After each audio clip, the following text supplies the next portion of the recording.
太阳还未下山，村民便惊恐地躲进了屋里，并点上一盏奇异血火。窗外时不时的有黑影掠过，而重伤的我穿越到了并被一对夫妇带回了家。本以为得救的我，却在深夜看见两双眼睛死死地贴在门缝处，贪婪地盯着我。我知道那是领我回来那对夫妇的眼睛。这两人在做什么？为什么半夜不睡觉，躲在门后偷窥我？恐惧瞬间便在我的脑海中蔓延开来。不对啊，我刚穿越过来，身上一个钱没有，甚至带着伤。他们在惦记着我什么？这两老登家徒四壁，消瘦如柴，难道是肉包子3个字浮现在了我脑海中？我强压下心中的恐惧，在门缝死角处死死地盯着木门。而就在这时，我惊讶地发现木门上竟然出现了一行小字。突如其来的变故让我猛地一个机灵，没控制身形，导致木床发出了嘎吱的声响。门后的眼睛也被惊动了，消失在了黑夜中。眼睛虽然消失了，但我不敢大意，翻了一个身，继续装睡了半刻钟。在确定门后没人后，我再次死死盯着木门。没过几秒，那行小字又出现了。我开始转头看向了其他物品，板凳、墙、木板，而它们的消耗的寿命各自是3天、20天、1天。我知道这是我的外挂到账了。好消息，外挂到账了！坏消息，这是个克命挂。不管了，先来1天的试试水。强化木板，强化成功，剩余寿命8年032天。卧槽，什么鬼？我虽然是当代大学生体质，但再拉也不可能只有8年寿命。不对劲，10分有9分不对劲。即便是我摔伤严重，也不至于这么短寿。我忽然想起这些天那对老夫妇给自己喂食的肉干和浑水，或许问题出在了这些食物上。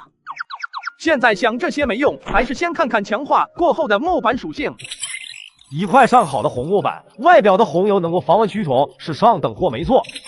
看来是字面意思的强化，既然木板能强化，那我的身体可以吗？我死死地盯着双手和双脚，但并没有信息出现。我开始思考这强化系统的规则。很快，我脑海中有个天马行空的想法，若是成功，说不定可以解决我眼下的危机。我从床上抠下一小块木板，将其掰成了2半，呈十字叠放在一起，随后又撕碎了一小截床单，拧成绳子，并将其系在了木板的2端，并撕扯下了几根细长的木条，摆在上面，形成一副弓弩的模样。我为了保险起见，还用手沾着口水在木板上写下机关弩3字，随后神色紧张地盯着。消耗30天寿命，是否强化机关弩？哦，居然真的可以！虽然30天很多，但在这个危险的环境中，强化。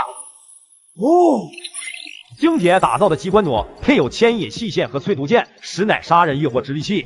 我看着地上那冰冷的杀人机器，心中激动万分。这强化可以具象化自己想要的东西，就是有点费命。也不知道美式居合要克多少命。算了，现在不是想这些的时候。那两老登明显不安好心，一架机关弩也不保险，得多上1重保险。我将机关弩藏在了床底，准心正对着门口，牵引绳藏在了枕头下。随后走到离门2步远的地方，用木板挖出了一个小浅坑，并在坑中插上了木条，随后又将土给填了进去。我盯着地上的坑洞，果然在一个呼吸后，再度出现了强化提示。我毫不犹豫地选择了强化。60天很多，但对比小命也是不值一提。做完这一切后，我回到了床上，手中握着牵引绳，强迫自己睡下。只有养足精神了，才有力气应对接下来的一切。Nice， 苏小哥，吃饭了。来了。苏小哥，你身上的伤没好，多吃点。我看着桌子上用破旧木碗盛放的黑色米糊，但经过昨夜的事情，我又怎么敢吃？喂，老丈，我这几日一直吃你们的东西，却没有任何回报，太说不过去了。你们吃吧。苏小哥，我们老2口没什么食欲，吃吧，吃吧。说着，魏老头的一双眼就死死地盯着我。我知道此事我若不吃，这老登肯定会起疑心。况且我也需要吃些食物来补充下能量。这米糊我吃过，很明显暂时还不致命。这几天多谢2位的照顾，我伤势好的差不多了，准备过几天就走。你想走？你要去哪？你想去哪？听到这话，那本是平静的老太忽然站了起来，面容更是变得狰狞，双手抓着我的胳膊。突如其来的变故将我吓了一跳，我本能的想要挣脱，却发现自己的胳膊如同被铁钳钳住一般，竟动弹不得。看来我的推断没错，这2个老不死的虽然年纪比较大，但力气惊人。从他们把我扛回来的时候，我就察觉到了，还好没有贸然出手，否则我还真不一定是他们俩的对手。我也还没想好，再休息1-2天吧，等你伤势再恢复一些了，再离去。那就听老丈的，我回屋休息了。他好像发现了。明天就是去道观的日子，来得及。早上我出去打听了一下，昨晚马老头一家死了。上一次去道观，他们没凑够祭品，看来是没换够血竹，被鬼影吃了。我们的血竹也不多了，不过还好这一次能换不少。这么新鲜的血肉，说不定还能换不少仙丹。那今晚动手？今晚便动手。要不要下点药，迷昏再动手？不用，我还饿着呢。除去明天上供的那份，还还能剩不少呢。也是，那动手吧，这么新鲜的可不多见。我在门缝死角处冷冷地看着一柄小刀从门缝后穿了进来，抵住了门栓，并徐徐向上挑动起来。这两老不死的今晚便要动手了吗？这样也好，死了一了百了，活了也不用每天晚上提心吊胆的了。我在床下布置了一架机关弩，门后还挖了一个深坑，坑中插满了尖锐的木刺，这些都是我强化出来的产物。虽然我准备齐全，但也只有5成把握，因为我穿越的这个世界，这里的人似乎力气都很巨大，且黑夜中有某种怪物在徘徊，危机四伏。门栓在魏老头的控制下缓缓地向上移动，不多时便完全挑起。魏老头见此不再迟疑，推开木门开了进来，可还不等他高兴，脚下一空。外乡人，我要你死！说罢，那老太一跃而起，瞬间跨过了门口的大坑朝我扑来，但我早有准备。哦，这机关弩这么猛，果然一分寿命一分货，良心。这是窗户被破坏的声音。不好，这老登是想打开窗户，让某种未知的存在进来。我持起床下的机关弩，便冲出了客卧，往客厅而去。我刚来到客厅，便看见窗户被破坏，老太脸色狰狞地朝桌上那盏血烛抓去。外乡人，你死定了，死定了！我不知道那老太为什么这么做，但我知道黑夜里有某种恐怖的东西。我来不及看老太到底死没死，因为油灯熄灭了。与此同时，一股莫名的恶意袭来，一道阴冷异常的风吹入了屋内，我浑身一凉。窗外传来了诡异的笑声。我快步走到桌前，拿起血烛，来不及多想，我没有打火装备，只能将希望寄托在强化上。我死死地盯着血烛，等待强化提示。但窗外的东西似乎也察觉到了这里失去了烛光保护，一团漆黑的鬼影从黑夜中袭来。鬼影还未到，我便发觉我的身体开始变得虚弱，这是血液流逝的迹象。不过好在血烛上终于浮现出了一行小字：消耗80天寿命，是否强化解除？80天还能接受，强化。只是瞬间强化便完成了，血烛变了一盏古灯，暗红色的火光将整个屋子笼罩，鬼影也在火光的照耀下显露了出来。那是一团密密麻麻的黑色怪虫，被火光笼罩的虫子竟纷纷倒裂开，而虚空中出现一条条一样的字样：杀死鬼影，寿命加0.1天。哦，获得寿命的方法是击杀黑夜中的怪物吗？我不由将目光转移到墙上没有动静的老太身上，不由有点疑惑。是人不行，还是说普通人不行？就在我思考问题时，我发觉我身体中的虚弱感越来越强烈，这让我不得不暂时放弃吸引黑色虫子来收集兽品的想法。这些虫子有远程吸取血液的能力。我拾起地上的木板，将其覆盖在窗户上，双眼死死地盯着，等待强化提示。消耗5天寿命，是否强化窗户？强化成功，剩余寿命8年038天。哦，就这么一小会，居然获得了几个月的寿命。等养好了身体，或许可以多来几次。我强压下心中的喜悦和恶心感，开始收拾屋子。这下你们2个老登在下面也能团聚了。虽然你们想吃我，但总归是欠了你们一丝因果，今日也算偿还了。感叹过后，我开始查看这次的战利品：一块小肉干，一碗黑色米粒，一本画册，上面还画有简陋的地图，且3样物品上都出现了一行小字：消耗10天寿命，是否强化特殊品种羊肉干？消耗28天寿命，是否强化黑死米？消耗60天寿命，是否强化地图？特殊品种羊肉干。卧槽，这该不会是……我扔掉了手中的肉干，直接跳过了黑死米，一听就不是什么正经玩意。我看向仅剩的地图，用木炭在封面上写下了实时动态4字，又在右下角写下了不缺的3字：实时动态地图，高科技产物，不知道能不能成功。消耗1年028天寿命，是否强化地图？我眉头一挑，也没犹豫，直接选择了强化。这个世界太诡异了，没有地图怎么死的都不知道。强化成功，剩余寿命7年011天。流沙图以风向变化、土地沙石走动判断天地万物的地图，请记得随时关注它，说不定会有意外惊喜。这张牛皮纸上标注了许多符号，有红叉、草叶、树木、山体、兽头、城镇、村落等等。而我现在所在地是一处村落的标识地。这个村子原来叫小潭村啊！不过这巨大的红叉是什么地方 ？BOSS 还是绝地？离小潭村有点近啊！我将红叉所在地深深地记在脑海中，便将地图收了起来。这个世界既然有诡异力量，是不是也可以修仙？想到这，我找来了一件旧衣服，用剪刀将衣服裁剪成了一片片长方形的布块，并将这些布块叠放好，用粗线穿在一起，并用炭笔在布片上画上做着各种不同动作的小人，随后在第一页写下仙侠2字。消耗1462年07个月，是否强化星辰炼体诀？请注意，当前剩余寿命7年011天。我操，有1000年寿命，我还修个屁的仙！一切的恐惧皆来源于火力不足，炮火离地就完事。强化提示声将我的修仙梦给浇灭了，但我还是不死心，因为这个世界太危险了。我将封面的仙侠涂去，用木炭写下高无人。消耗132年07个月，是否强化葵花神典？不要以为换了个马甲我就不认识你了。葵花宝典。我胯下一凉，默默地将高武也涂去，写下了基本武学。消耗6年07个月，是否强化长青功？遮不了寿命，上不了山，说它是一种智慧。强化。一本十分不错的逆家心法，主打一个中正平和，延年益寿，虽平庸但妙用无穷。延年益寿，所以我这是贷款上班嘛，花寿命买寿命，赚个利息钱。话虽这样说，但这不耽误我修炼长青功。我当即躺平，想了想，修炼姿势开始修炼，仪式感很重要。短短10几分钟后，我便感觉到了一股灼热的能量从自己的小腹处涌出，在身躯中游走。我沉溺在了修炼中，不知不觉天亮了。Nice。身体轻松了好多，果然是一分寿命一分货。杜某人说的对，说它是一种智慧。有人敲门，会是谁？魏老头，时间到了，该去道观了。什么情况？魏老头这是约了邻居去道观上香，这诡异的世界居然有道观存在。我在想什么？魏老头被我反杀了，现在该考虑的是这门开还是不开。我大脑开始飞速运转，但门后之人似乎等不及耐烦，从敲门开始变成砸门。我知道就算我不开门，这破旧木门也坚持不了多久。我快速抱起机关弩，将其固定在正对木门的地方，并用布条遮掩住。我握着机关弩的牵引绳来到门的一侧，准备开门。喂，是你啊？魏老头呢？昨天出去打猎受了伤，躺在屋里动不了呢。我也没说谎，魏老头昨夜想杀我，现在也确实躺在屋里的一动不动。这么一大把年纪还学人打猎，怕是被鹰啄了眼啊！不对劲，这老登似乎是猜到了。我悄悄握紧了手中的牵引绳，一有不对就立马拉动，并第一时间强化木门。虽然我的寿命不多了，但小命要紧。既然魏老头不方便，你就代替他去道观吧。道观是什么地方？一定要去吗？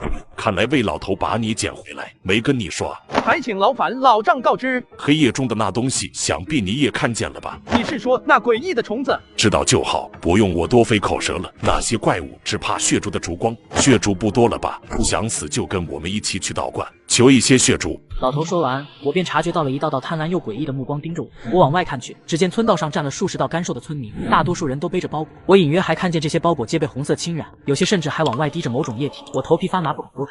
这些村民，他们看向我的眼神不对劲，就像是等着我拒绝，然后将我变成他们的猎物。感谢老丈告知，我需要带些什么去道观？有肉带肉，有血带血，什么都没有，就带自己。听到老头这话，再看向远处那些村民的包裹，我顿时知道这些村民的包裹中装的什么，就是不知道是野兽还是羊肉。行，你们等我下，我收拾一下东西。我不等老头答应，关上门后便开始收拾起东西来。机关弩是我唯一的防身装备，必须带上。至于血色古灯，我并不打算带上，原因很简单，血灯是我通过强化血烛获得的，若是被道观发现了其中的奥妙，绝不是好事。东西收拾的差不多了，应该没什么遗落了。等等，刚刚那老登似乎说了一句话：有肉带肉，有血带血，什么都没有，就带自己。不能冒这个险。我急忙走到卧室，强忍着恶心爬下了坑洞。等我爬上来，背上已经多了个10来斤重的红色包裹。我将红色包裹和装着机关弩的包裹装进了一个大包裹中，便打开了门走出去。人气啊，抓紧时间赶路，必须要在天黑前抵达道观，否则大家都得死。出了村的我开始观察起四周，并拿出流沙图开始印证地图的准确性。这流沙图果然神奇，路线标注的十分清楚，就连一些草药也都会动态显示位置。但很快我便不细心了，因为我发现队伍行进不清，好像是地图上标注的横叉位置。我勒个大豆，不会这么倒霉吧？要不然跑吧，若是道观便是地图上的红叉，那我这绝对算得上是羊入虎口了。不行，血色古灯中的灯油有限，若我不能获得更多的血烛，恐怕就得葬身黑夜。而且这些村民似乎也不是第一次去道观了，现在也活得好好的。我决定冒险一搏，道观虽有危险，或许还不致命。就这样，太阳下山前，我随着人群赶到了道观。诸位来得正好，请随我入关吧。我跟随人群走进了道观，来到了后院，院中有一数米高的雕像，雕像下盘坐着一道人。贫道白云子，诸位可是来换取血烛的？仙人，救救我们吧！那能抵挡怪物的血烛和粮食都用光了，还请仙人赐下血烛和粮食。知道的是在磕头，不知道的还以为这群村民在锄地呢。你们这样让我还怎么融入你们？不过又送粮又是送血烛的，难道是我想多了？这道观是正经道观，而非绝地。可若是如此，地图将这里标注红叉，又是代表什么？宝藏吗？我心中的不安不降反增了，心中暗骂村民的疯狂。我不想跪拜，但这情况不败的话，很大概率会被盯上，只能一边跟着村民们祈求，一边观察起四周。这次居然又有生面孔，只是一个普通人吗？连武者都不是，应该不是阴阳宫的人。既然不是那群妖人，那就是好事了。快了，血肉神像就快要成了。无量天尊，法宝和粮食，贫道皆可赐予你们。不过尔等也需进贡，便按照老规矩。仙长大恩，我们晓得。我等愿意先图公平，求仙长保佑，保我度过灾劫。村民们言语激动，纷纷打开随身的包裹，里面果不其然全是野兽的尸体。我甚至还看到了羊的尸体不假，而那些没带包裹的皆伸出双手，浑身忍不住在颤抖，似乎是已经猜到了结局。我就知道这道观不是什么好地方，原来在这等着。幸好我多留了个心眼，带了2条羊腿。我双眼警惕地盯着那道人，一有不对我便会持起机关弩反击。虽然这样做的下场可能会很惨，但我没有选择。无量天尊，你们的心意贫道我收下。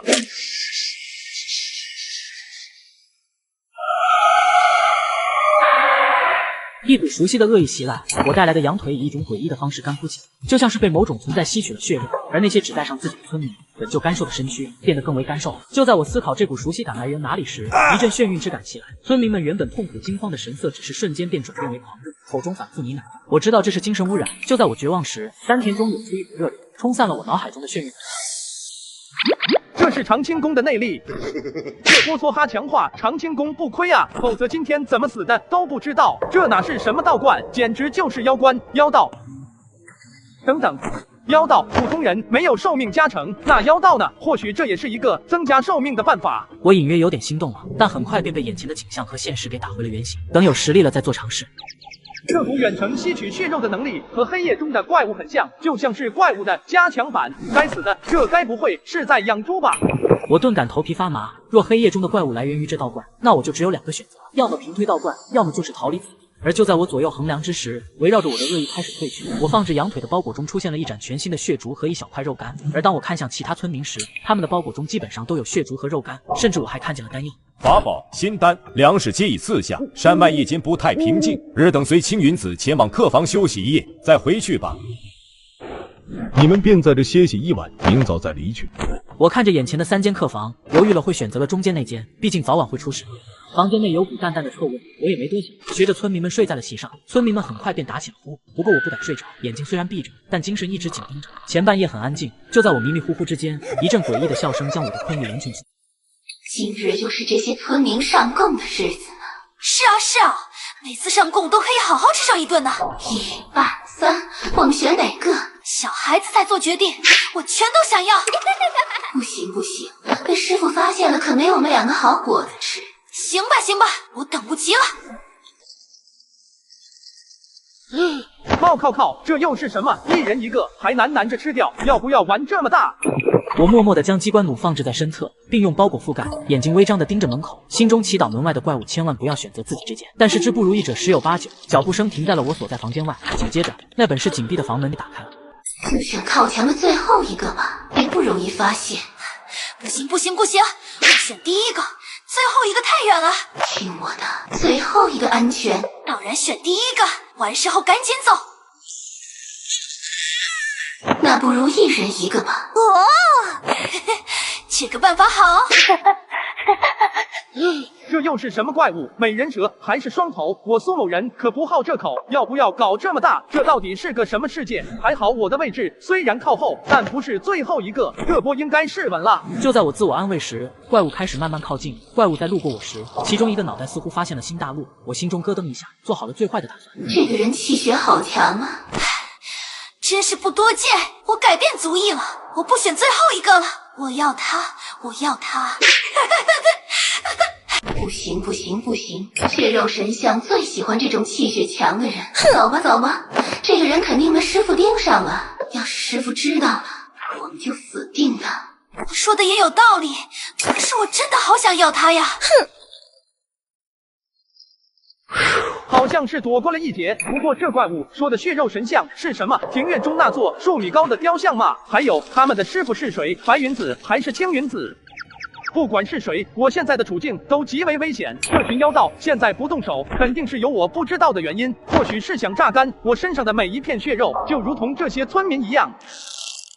不行，等天一亮，必须要离开小潭村，离开这座诡异的道观。就在我暗暗下定决心并松了一口气之时，我还是忍不了，我们一人一半吧。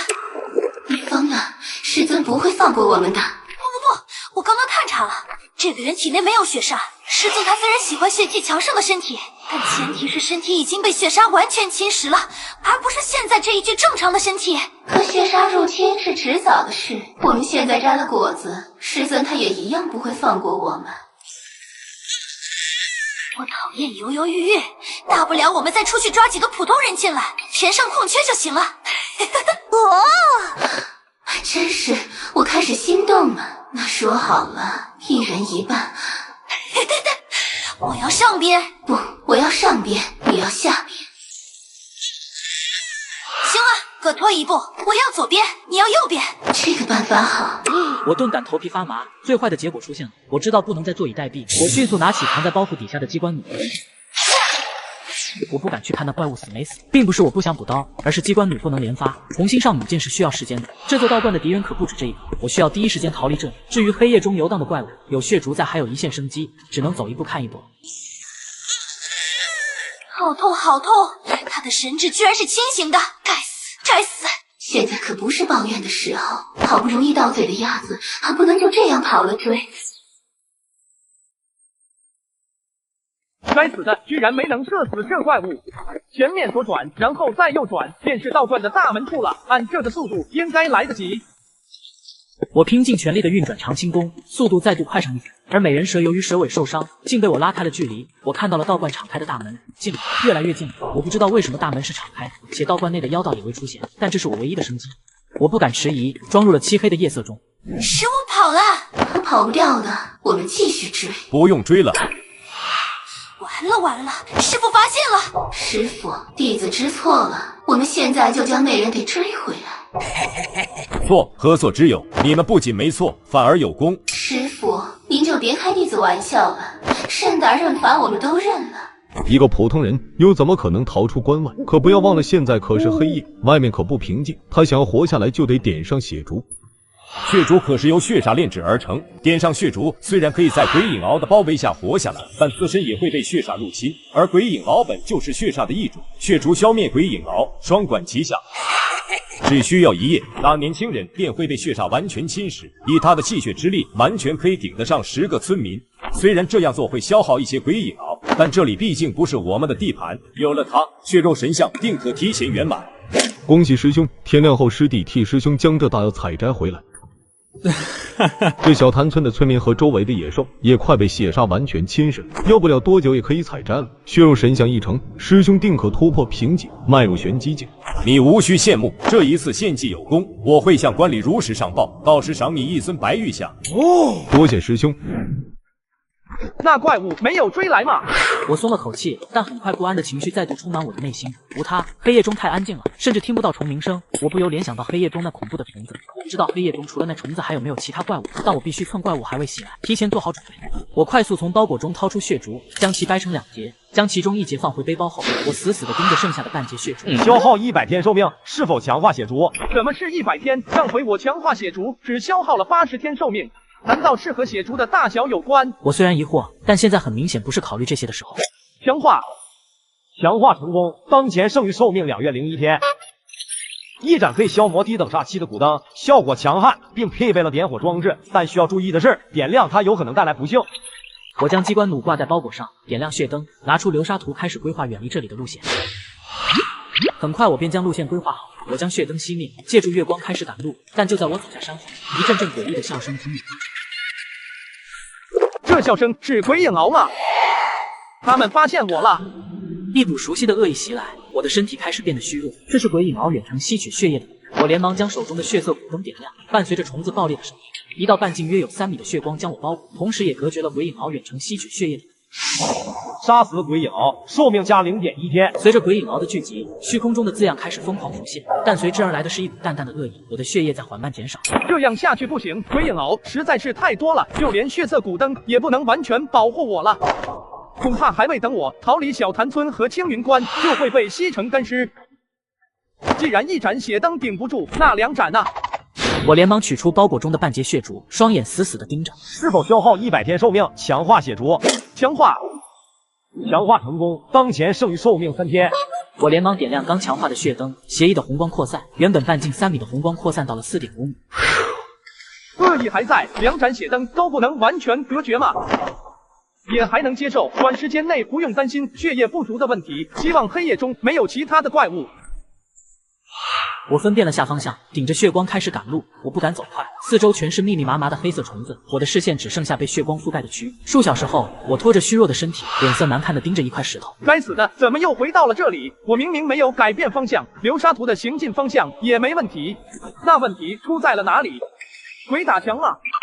我强压下心中的恐惧，双眼死死地盯着流沙图。我所在的位置已经在地图边缘地带，往前看去是一片黑色的区域。刚开始我还以为和游戏一样，需要点亮区域，流沙图才能显示出来。但现在我觉得事情没那么简单。结合现有的信息，我心中隐约已经有了猜测。假设鬼影鳌是青云关妖道搞出来的，那一切都说得通了。那想吃了我的美人蛇说过一句话：师尊他虽然喜欢血气强盛的身体，但前提是身体已经被血煞完全侵蚀了。血煞是什么还不清楚，但血灯的功能便是消磨煞气。既然血灯可以杀死鬼影鳌，那就说明鬼影鳌也是煞气的一种，而且很有可能便是血煞形成的。血灯是通过血烛强化得来的，那血烛肯定也有类似的功效。既然血烛可以对抗鬼影鳌，那白云子绝不会好心的将血烛送给村民，这里面肯定别有目的。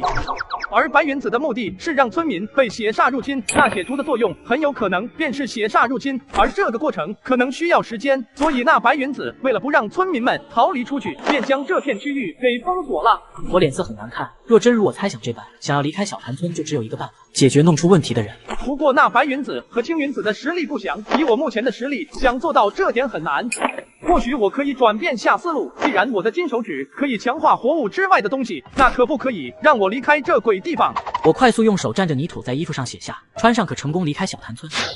是否消耗6年寿命，强化粗布衣？哦，我心中一喜，我现在的寿命还有7年多一点，刚好够。但很快我想到了一个问题。这个世界处处透露着诡异，若是外面的世界也不安全呐。我压下心中的喜悦，不敢冒这个险。小潭村很危险没错，但危险已经浮出了水面，而且这里还可以刷寿命，只要寿命够多，平推道观也不是不可能。我看着依旧围得密不透风的虫群，这是一个机会，获取大量寿命的机会。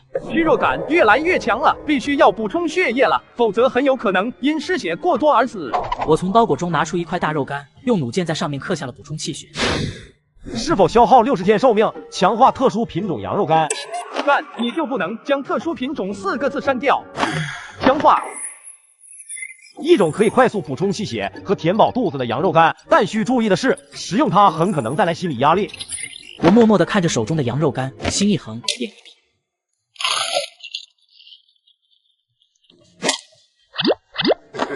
不得不说，一分寿命一分货，良心。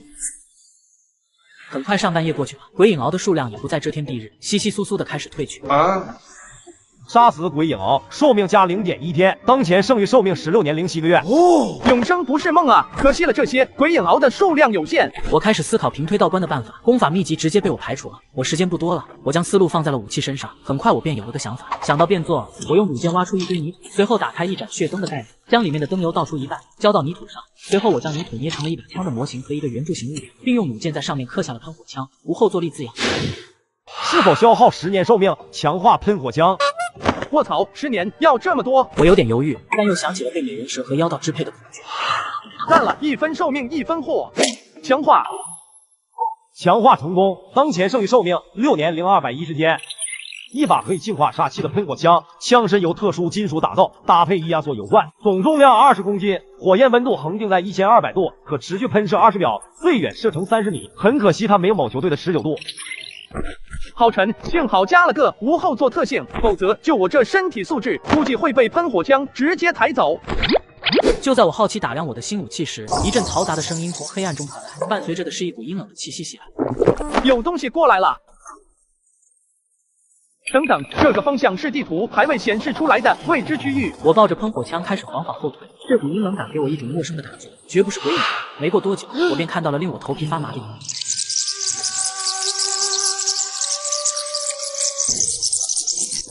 这是蝙蝠，开什么玩笑？这么多，这么大！蝙蝠群没给我多少机会，遮天蔽日的朝我袭来，100米、50米、30米，进入喷火枪的射程。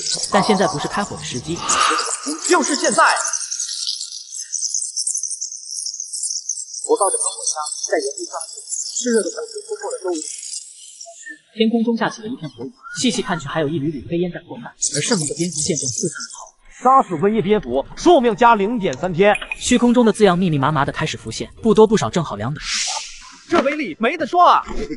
不过寿命只加了60天，但喷火枪的燃料却损耗了30%，这样算有点亏啊！我看向了蝙蝠来的方向，外面的世界绝对比小潭村还要危险。小潭村估计勉强也就算是个新手村，不过这群蝙蝠既然能进来，那说明小潭村的封锁是准进不准出。就在我思索加感叹时，我突然感觉身体发热，头晕目眩。我这是中毒了，什么时候中招的？瘟疫蝙蝠，瘟疫什么鬼瘟疫，能在上千度高温下传播？该死的，身上的羊肉干也吃完了。我将目光看向了地上那一片狼藉的焦炭，打消了强化蝙蝠肉的想法。我随手摘了一颗宽大草叶，用指甲在上面写下可解瘟疫蝙蝠的毒素，可食用无毒。消耗50天寿命，是否强化野草？果然，从无到有，消耗的寿命呈几何倍增加。强化成功，当前剩寿命6年0220天。毒素虽然解决了，但身体还是有点虚弱，不能继续待在野外了。我捡起地上的喷火枪，根据流沙图找到了一处山洞，消耗了30天寿命，强化木材将山洞封住，只留下数道细微的孔洞，并用机关弩布置了一道机关，若是有人闯入，机关弩会第一时间发射，而弩箭的破空声并不惊我惊醒。师兄，唤我何事？你不是想替我采摘大药吗？昨夜逃走那小子，经过血煞的洗礼，应该已经被血煞完全侵蚀了。你下山去将他带上来。哦，师弟定将那小子给带上来，还请师兄放心。哎，师尊，您怎么不让弟子替你去抓人？是呀，师叔他绝对会偷吃的。哼！我知道。那师尊，你还让他下山？封锁这里的阵法我做了改动，除了我，现在没人可以出去。你师叔的血肉可比那年轻人的强太多啊！那白云子真不是个东西，我为他忙前忙后，才许诺帮我申请一尊白玉响，而不是直接给我。你不然别怪我不义，等我吃了你的大药，便将这里的消息卖给阴阳宫的妖怪。师兄啊师兄，你的价值可比一尊白玉响高。身体恢复了不少，可以开始行动了。小潭村的村民应该已经下山了，或许我可以从他们手中借一些血竹，用来强化一些针对煞气的武技。我打开流沙图，开始规划回村的路线，但很快我便发现，原本标注的红叉的道观中，正有一个小一点的红叉缓缓分离了出来，并朝着我这边移动而来。红叉代表危险，有危险朝我来了。道观的红叉还在，这说明敌人没有倾巢而出。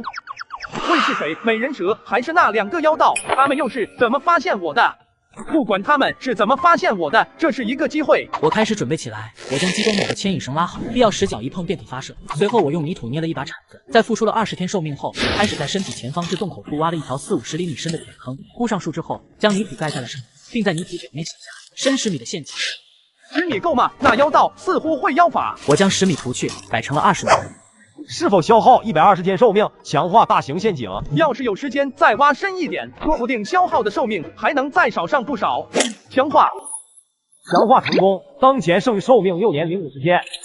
一个普普通通的陷阱，长10米，宽3米，高20米。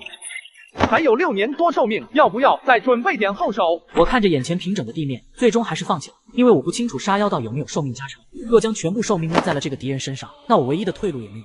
我掏出流沙图，时刻盯着红叉的位置。数十分钟后，红叉已经快要和我重叠了。来了！这里的黑夜不仅游荡着怪物，还有将2角羊圈养起来的妖道。而今天妖道盯上我手持喷火枪，洞口还挖了个20米高的深坑，且还布置了一道机关弩。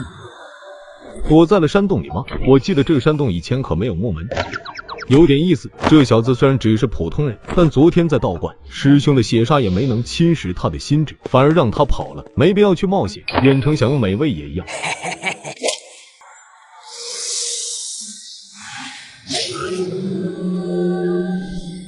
一股熟悉的恶意袭来，我能感觉到血液在飞速流逝。这是鬼影鳌远程吸取血液的能力。不对，鬼影鳌只会在黑夜出现，是门外妖道搞出来的。反派不都是没脑子的货色吗？我立马点亮一旁的血色火灯，诡异的血光将我包裹，隔绝了大部分恶意。血液流逝的速度虽然减低了，但按这个速度下去，最多半小时我就会因失血过多而死。我尝试运转藏心功，虽然有效果，但也只是延迟死亡的到来罢了。要不冲出去干正面，不，再等等，再等10分钟，这妖道绝不可能无任何消耗的施展这鬼异术法。我不知道我的决定是不是正确的，但现在冲出去拼命，我能依靠的就只有手中的喷火枪。若是被妖道躲开，那我必死无疑。我必须要赌一把。真是令人陶醉的味道。不对劲，血中没有血煞的存在，这小子昨夜居然没被血煞侵蚀，摄取血液的速度也不对劲，只有正常速度的1%。看来那小子身上有宝物啊。不过按这个速度下去，还没等我将其吸干，我便会因消耗过多煞气而陷入虚弱状态。那我后续的计划不仅会失败，还要承担师兄的怒火。一普通人一晚上能干什么？翻船不存在。话虽如此，青云子也调动了身体中所有的血神之力，他准备见面就开打，不给敌人一丝机会。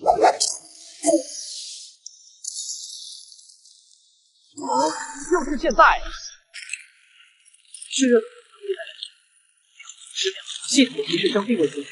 我不知道是杀妖道没提示，还是妖道还没，但喷火枪就只剩下4秒的喷火时间。3、2。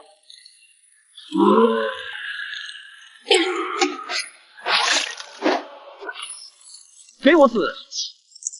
喷火枪最后的燃料也耗尽，我连忙扔掉，抱起基本眼镜开始上鸟剑，劝他并要他命。击杀青云子，寿命加8年零67天。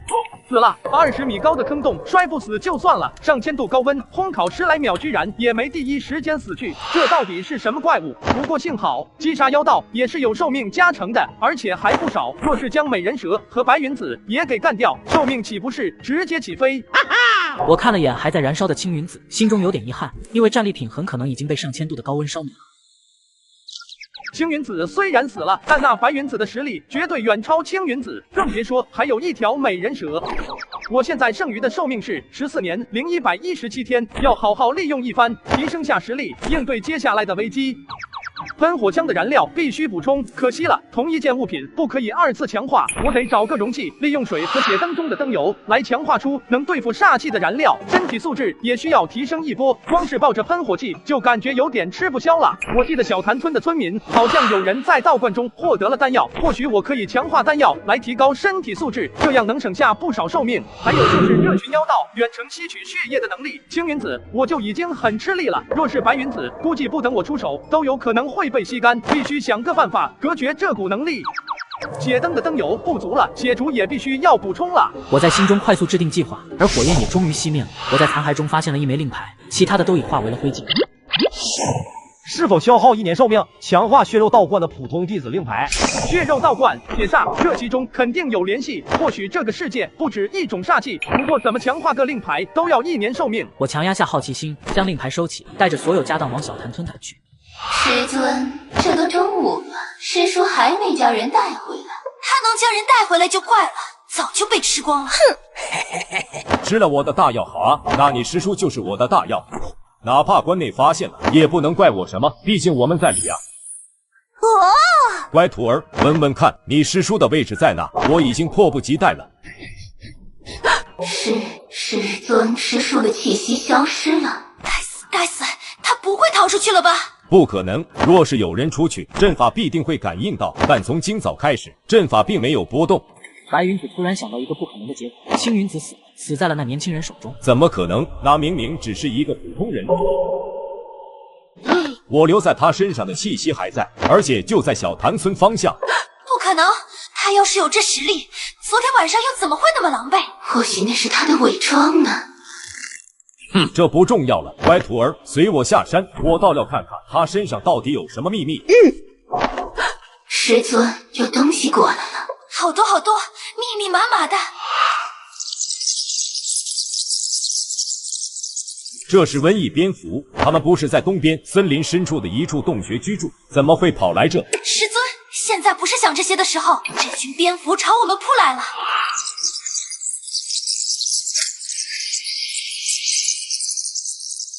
耶，师尊，他们怎么跑了？这群畜生最讨厌煞气了，将血煞散发出去，他们自然会选择远离。行了，下山。这里的黑夜不仅游荡着嗜血怪物，还有将2角羊圈养起来的妖道，这也导致村民对血肉的追求已经老丈，这些羊肉换你在道观中上供得来的血烛和丹药。怎么少了2条腿？也是，昨天上了供，魏老头真的老了，1根血竹，10颗丹药。丹药我只要1颗，血竹我要4根。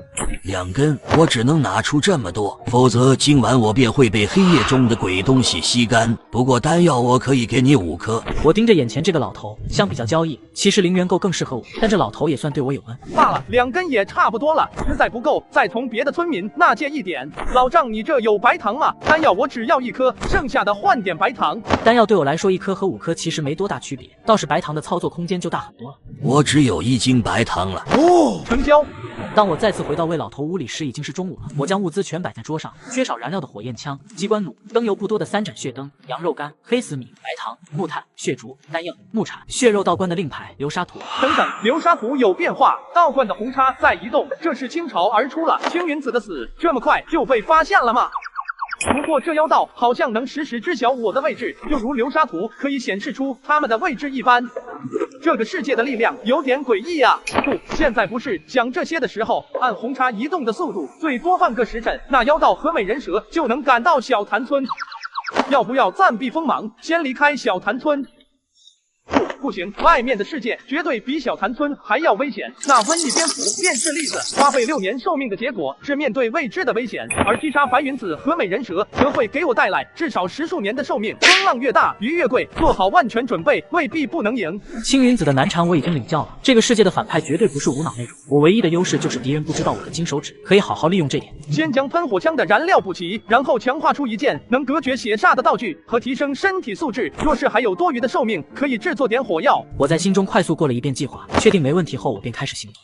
我将血灯中的灯油全倒进了一个约10余升的陶罐中，并注水将陶罐灌满，随后用木炭在陶罐表面写下适用于喷火枪的燃料，并具备消磨低级煞气功能。是否消耗1年117天？强化特殊燃料。击杀青云子获得了8年多寿命，充满只需1年多。良心强化成功，当前剩余寿命13年。一种融合了血色灯油的液体，引燃最高温度为1200度，并可消磨低级煞气。我快速将喷火枪的进油管放入了陶罐中，按下按钮，没多久陶罐中的液体只剩下了2成不到，喷火枪也显示燃料已加满。这就是安全感。我将喷火枪放在一旁，用木炭在布上写上服用可提高2倍正常人的身体素质，无任何副作用，并将丹药包在里面。是否消耗5年078天？强化血丹比预计的少。等等。我压下立马强化的心，思索了会，又写上了吃下立刻生效，无需炼化。是否消耗7年031天？强化血丹差一点就踩坑了，我现在需要的是时间，只要不死，2年怎么也不亏。强化成功，当前剩余寿命5年0334天。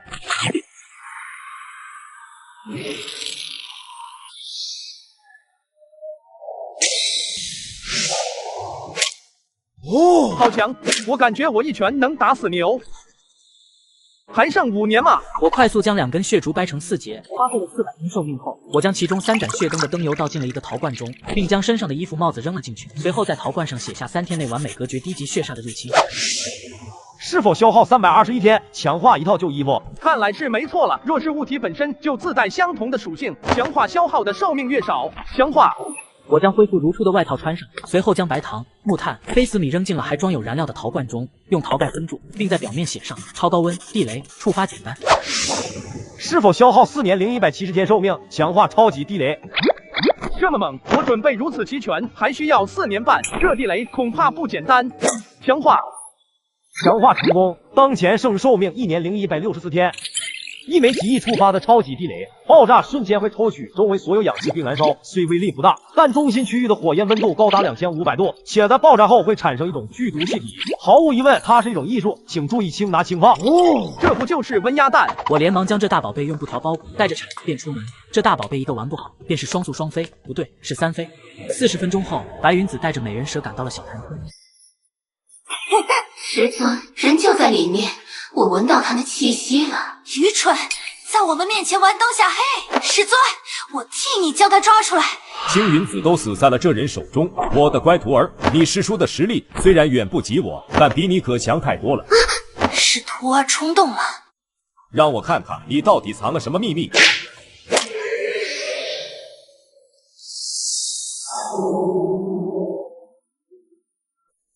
一股熟悉的恶意袭来。不过这一次我的血液并没有被吸走，一层淡红色的光芒将所有的恶意堵住。又来这招，这血肉倒灌的人都这么狗的吗？幸好早有准备，发现吸取不到血液，下一步或许就是强攻了。那美人蛇是个突围点，计划顺利的话，新手村或许就能通关了，而我也有底气去见识下外面的世界了。师尊，怎么停下？这小子的确有古怪，血煞之力完全被隔绝了。能抵挡血煞，还真是有点麻烦啊。那就干正面，以我们的身体强度，有师尊压阵，定可将那小子抓出来。不急，等确定了情况，你们再杀。白云子可是很清楚自己那师弟的实力，普通人哪怕是完全可以隔绝血煞，也不可能杀死青云子，肯定有其他手段。血煞灵级。去，进入屋内，将人带出来。这里的黑夜不仅游荡着怪物，还有将两脚羊圈扬起来的妖道，而身怀重宝毒，被妖道盯上。去，进入屋内，将人带出来，我要活的。小人好眼熟啊，他是黑云师叔，师尊的死对头，活该被炼制成煞奴。乖徒儿，你守在前面，为师堵他后路，记住了，你的性命是第一位。谢师尊关心，不过师尊放心，他跑不掉的。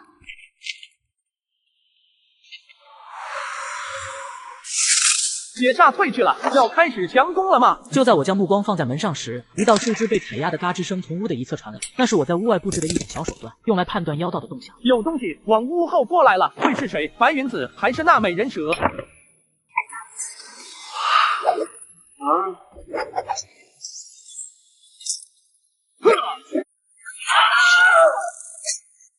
以我2倍正常人的身体素质，力量也只是略占上风。这到底是什么怪物？虽然我在屋内挖的陷阱只有3米，但这怪物也就30厘米的模样。看情况，上千度的高温也只是让它短时间失去战斗能力。想要完全解决掉，必须持续喷射火焰，将其彻底焚烧干净。但喷火枪是我第2强的底牌，绝不能浪费在这怪物身上。而且现在可不是想这些的时候，陷阱没起到短暂限制妖道的作用，我必须冒险冲出去突围，执行后续的计划，但现在前门和窗户外都有敌人，该选哪个？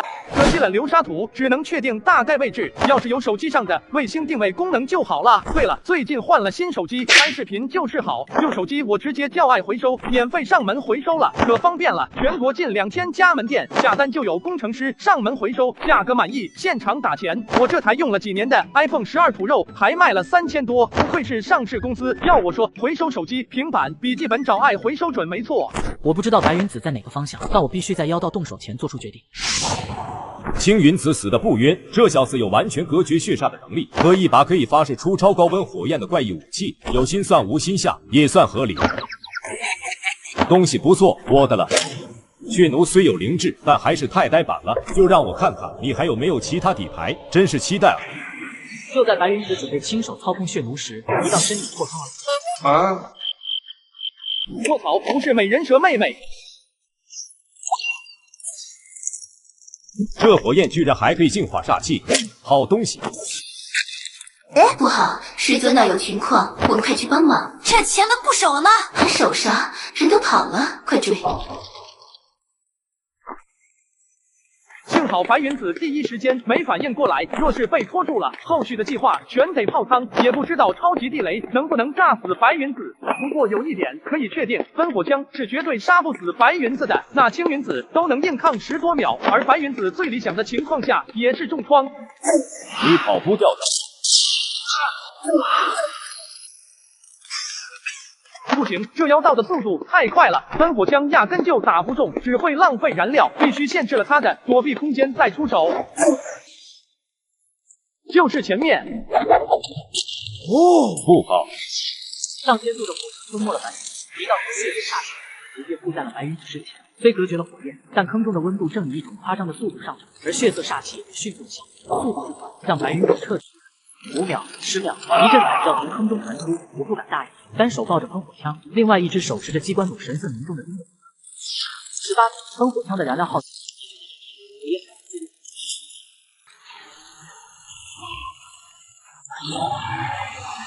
白云子此时的状态奇差无比，虽不致死，但这样拖下去，他必将会被血煞反噬。异形，靠，这个世界太疯狂了！刚刚坑中绝对没有其他生物，那这坨怪物就是白云子了。我将喷火枪扔在一旁，并重新上弩箭。虽然弩箭对这怪物的伤害不大，但这是我唯一的装备。我开始缓缓后退，这是个很好的机会，只要将它引到超级地雷处，以怪物如今的状况，100%。师尊，该死！我要将你碎尸万段，打断他的每一寸骨头。乖徒儿，回来！哼，师尊，您没事吧？师尊，我去杀了那小子，替你报仇。靠近一点，我需要你们的帮助。手给我。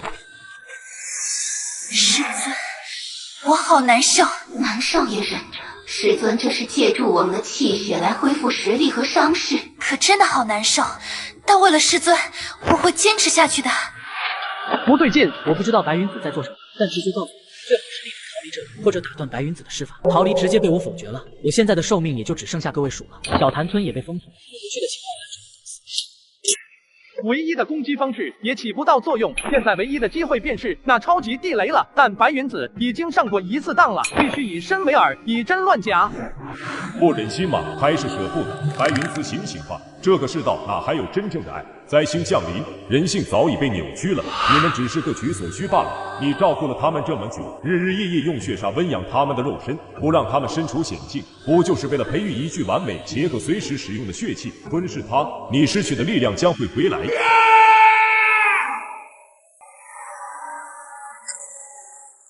师尊，要被吃了吗？所有人都说我们是怪物，死了也好。这我的，这是我的。师尊可是为你们准备了很多呢，以后不用饿肚子了。那人好怪呀，长了一条蛇尾，还有2个脑袋。怪物！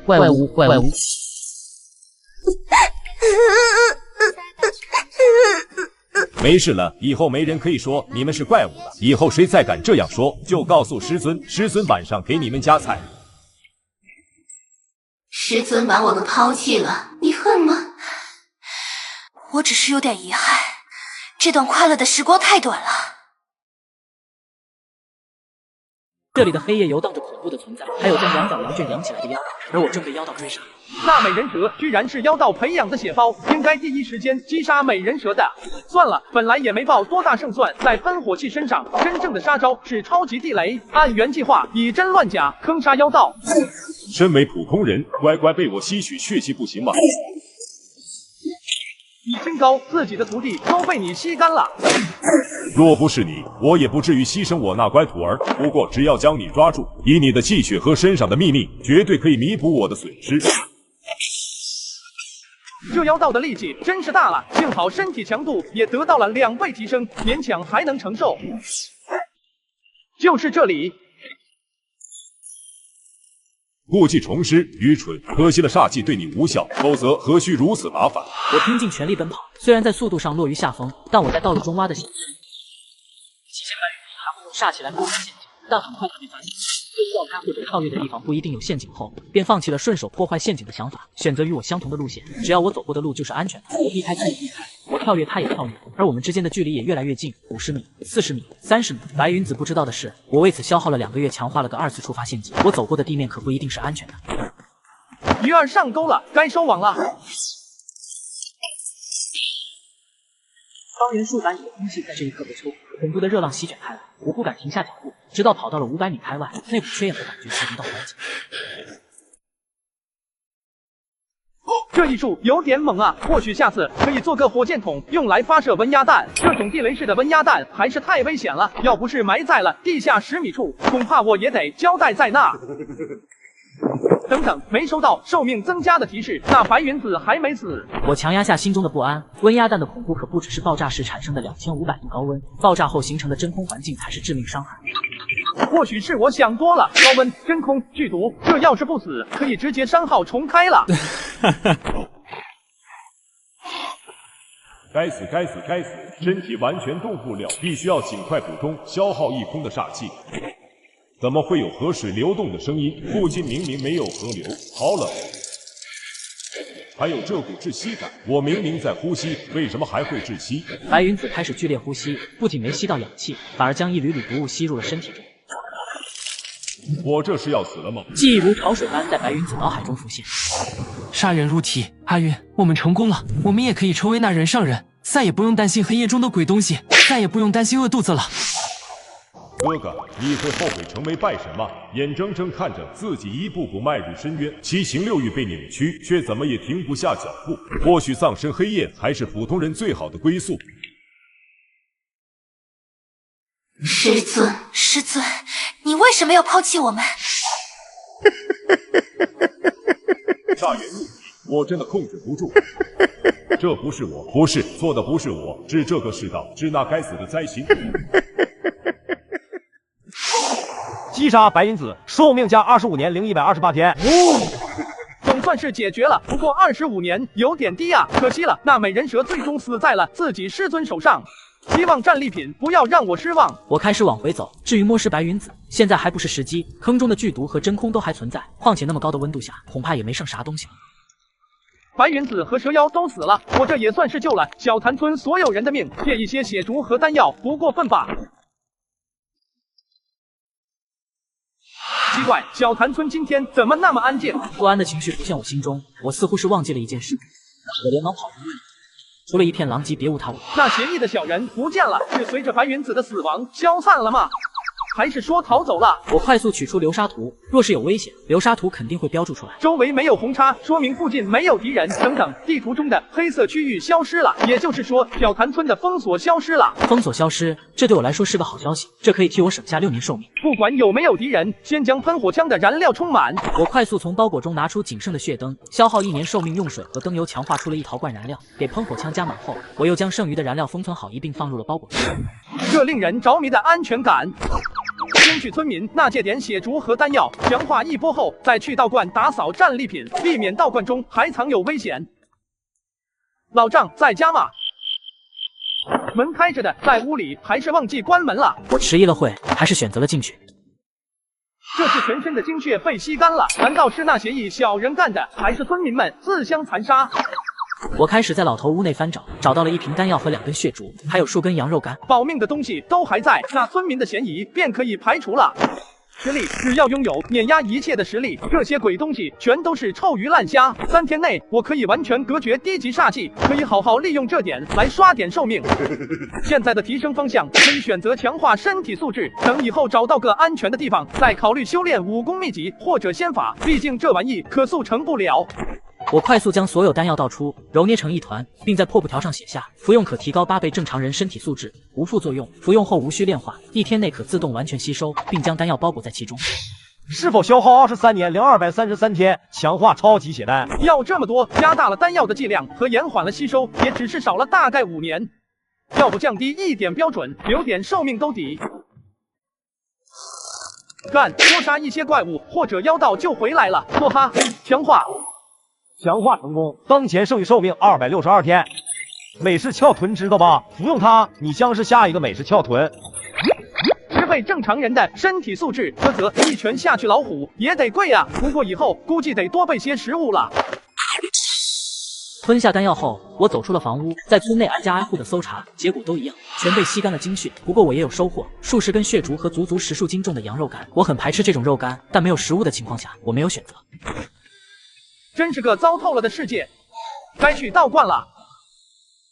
偌大的道观，一点有用的东西都没，难道被那小人带走了？我将整个道观都翻找了一遍，除了森森白骨，就是几十斤羊肉干了。不，还有一个地方没找。这股恶意是血煞，这雕像绝对有古怪。我双眼死死地盯着雕像，很快一行小字出现在雕像上。是否消耗15年寿命？强化血煞神像。血煞神像由血煞组成的吗？若是破坏这尊神像，有没有寿命加成？100公斤应该足够砸开了。这么硬，可惜了，就是雕得太丑了，不然明天过后还能当个顺手的武器。既然这东西是叫血煞神像，那喷火枪的消磨煞气功能会不会有用？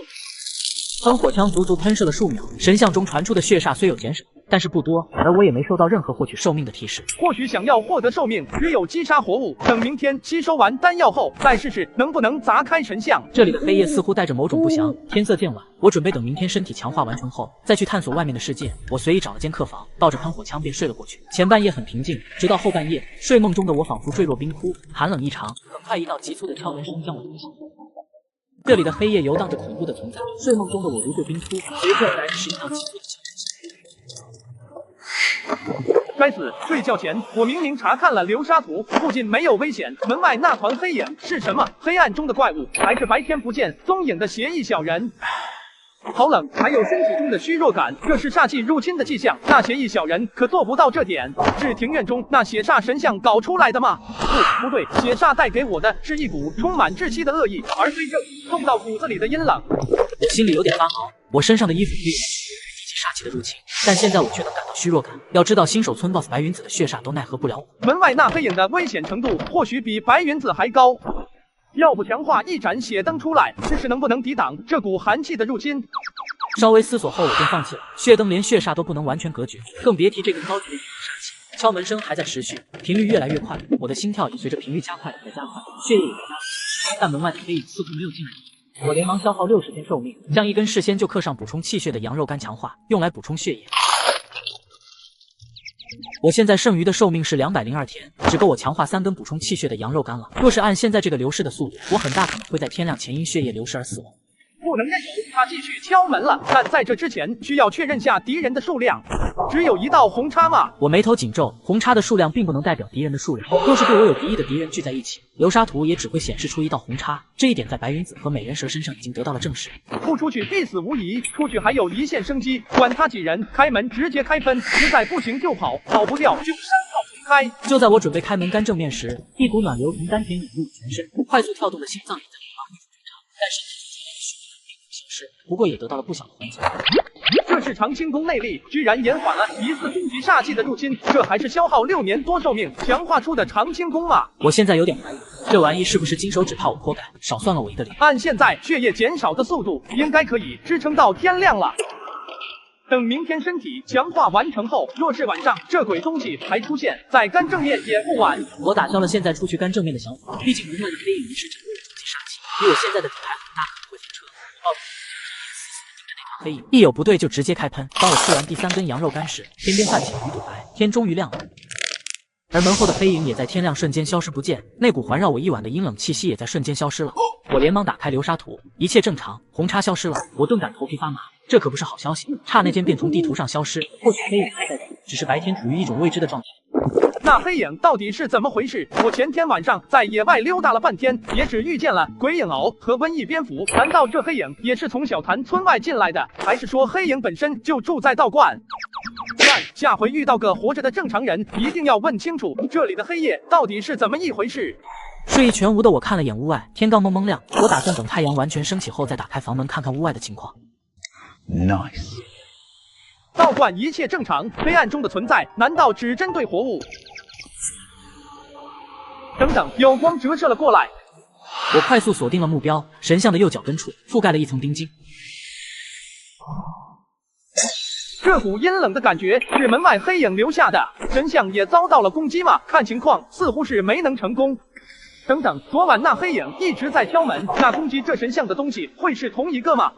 黑影会不会是神像吸引过来的？我心中有点发毛，或许是我想多了。黑影是后半夜出现的，前半夜说不定在敲神像的门。快了，还有3个时辰，身体的强化便完成了。强化终于完成了，试试看10倍正常人的身体素质有多强大。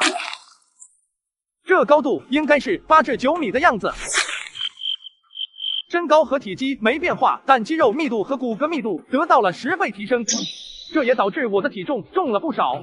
试试力量，卧槽，这简直就是超人啊！速度呢？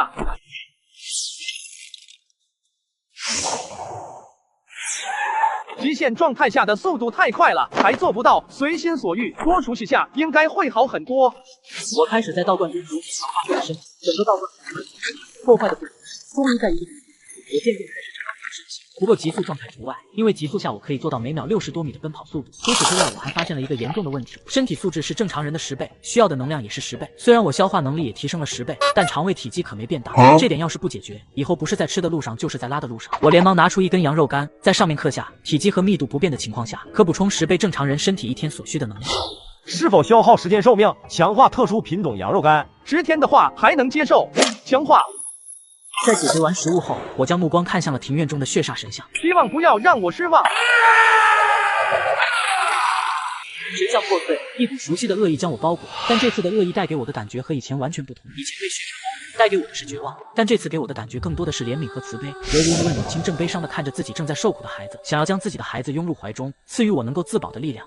这里的黑夜不仅游荡着嗜血怪物，还有为了梦想形成地狱存在居然是妈妈。我的孩子，你怎么将自己弄得这么狼狈？受了不少苦吧？快过来，妈妈赐予你自保的力量。妈妈，我真的好害怕，这个世界的恶意无处不在，土著、妖道，各种各样的怪物。我本以为我渐渐适应了这个世界。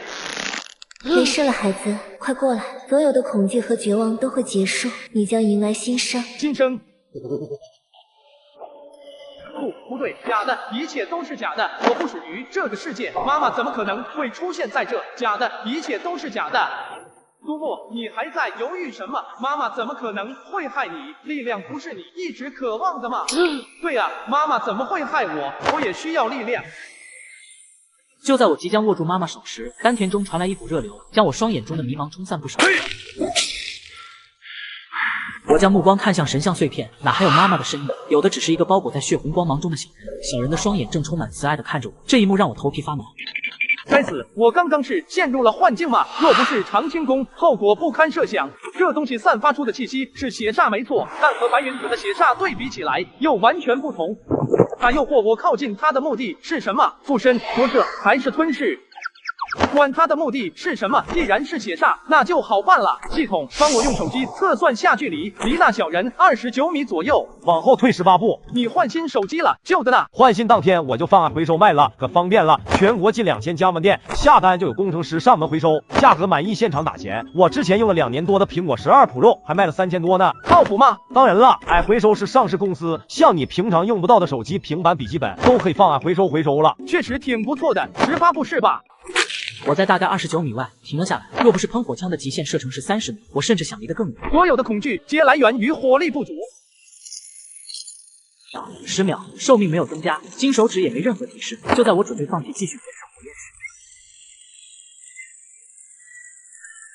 火焰时，有戏！就在持续喷射火焰第15秒时，一行小字浮现在我眼前：磨灭一缕血杀杀元，寿命加20年。这么多，快赶上白云子了，血赚啊！不过血煞煞元，煞气的源头还是什么？白云子搞出这玩意又有什么目的？是否消耗3年零33天寿命，强化煞元泥塑？3年多寿命，强化的方向又是什么？修复还是说重新诞生煞元？或许可以试试，但得加一些特性上去。我取出一支弩箭，在泥塑上刻下“诞生灵智”，对我忠心耿耿。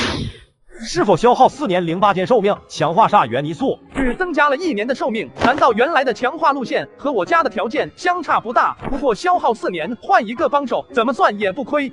强化，这里的黑夜游荡着嗜血怪物，孤身一人的我决定捏土造人。强化煞元泥塑，强化成功，当前剩余寿命16年04天。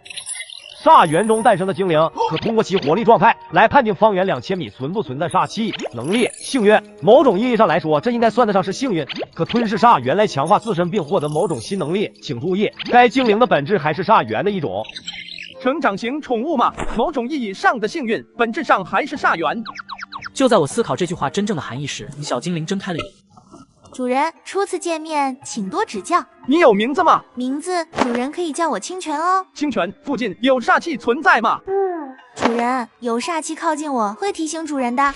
不是，你睡着了，是谁提醒谁呀？以后也算不是孤身一人了。小潭村现在也不安全，该离开了，留在这里对我没任何好处。等等，清泉可以吞噬煞元来获取能力，白云子的尸体中会不会存在煞元？我快速将行李收拾好，随后又将道观中的铁器全给寻了出来，用泥土和血竹将铁器包裹，形成一柄刀的模型。随后我从包裹中取出木炭笔和几张布片，将木炭笔强化后，我在布片上画下一些小人挥刀的画面，并在封面上写下基础刀法，消耗品无需学习。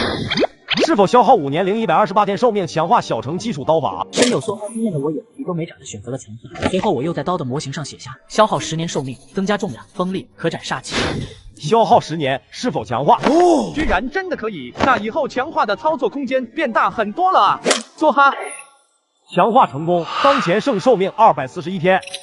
一把由特制螺纹钢锻造成的武器，重约111公斤，吹毛断发不在话下，并可展开拜神与煞兽的煞气防御，目标实力越强，破煞效果越弱。拜神煞兽，拜神应该指的是白云子这种，那煞兽会不会是黑夜中的怪物？等以后再去证实，现在先去摸尸。我来到了昨天坑杀白云子的地方，奇怪，明明有太阳，为什么坑底却是一片漆黑？清泉，下面有没有煞元或者煞气？主人，下面有3种杀元残留的气息，不过我们来晚了，都消失了。3种，我顿感头皮发麻，联想起昨夜神像被攻击，这坑中的煞元或许也引来了怪物觊觎，而且还不止一只。该死，小潭村绝对不能待了，现在就走！我掏出流沙图，东边有个城镇标识，或许我可以在城镇中了解这个世界。偏远地区的老鼠就是多，师妹，不要让前面那具煞奴跑了。血煞煞奴是血肉道观那群狗东西，不过这煞奴竟恢复了自由身，它的主人想必已经死了。这不重要，抓住它搜索灵魂，说不定有大发现。狼煞灼烧，阴煞噬魂。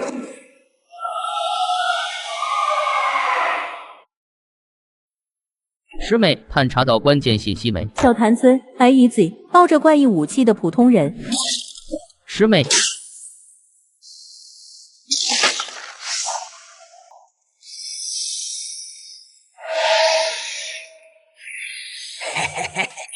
哼，废物，连主人都护不住的废物。小潭村怪异武器的普通人。阿云，你这也算解脱了，而我的归宿，在我做出那个决定的时候，便早已注定。最亲的弟弟被人杀了，为什么你心里没有一点悲伤呢？够了，你给我闭嘴！该闭嘴的是你，你这异类。天色马上快黑了，前面是一片茂密的树林，先在这个山洞待一晚，明天再穿过树林。清泉，有危险第一时间叫醒我。主人放心。主人，快醒醒，有煞气靠近。清泉能分辨出是拜神还是煞兽吗？掌控的又是什么煞气？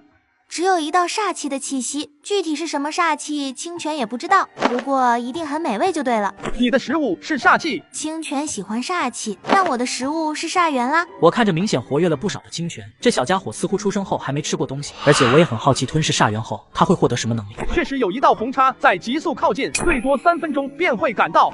洞内空间太小，对我来说施展不开。刚出洞口没多久，一道气息抢包。这里的黑夜游荡着嗜血怪，而我被黑暗中的怪物盯着。好冷，这股冻到骨子里的阴冷，是昨夜在屋外敲门的怪物。今非昔比，给我死！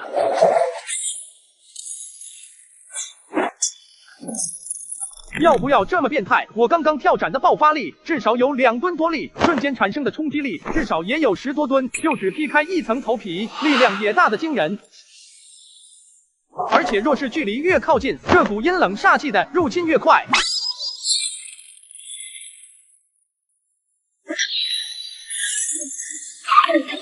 以我如今的体质，在血衣的防护下，即便没被击中，最多也就坚持10分钟。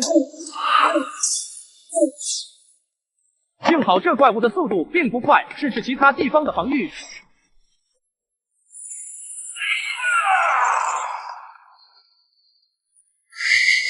这么强的实力，昨夜你就只敲门，直接破门而入，不就大结局了？白云子在这怪物面前简直就是渣啊！还有机会，一刀破不开防御，那就2刀全斩在同一处。给我开！死了吗？不对，没收到寿命增加的提示。趁他病要他命，试试喷火枪。1秒、3秒、6秒，金手指的提示声没有出现，但一道声音将我焚烧怪物的想法给打断了。年轻人没用的，这煞兽已经是神体境后期了。你那怪异火焰虽然可以消磨煞气，但速度实在太慢了。像我们这种武者遇到神体境以上的煞兽，或者神术境以上的拜神，是杀不死他们的。最好的办法就是逃，但这煞兽已经缠上了你。离着最近的是清风城，待在城中便可苟延残喘的活着，或者你运气够好，找到它的某种规律。多谢前辈，前辈可知斩杀这煞兽的方法？在无尽的黑暗中徘徊，如畜生般活着，无望亦无采。畜生般活着，无望亦无采。前辈，您还在吗？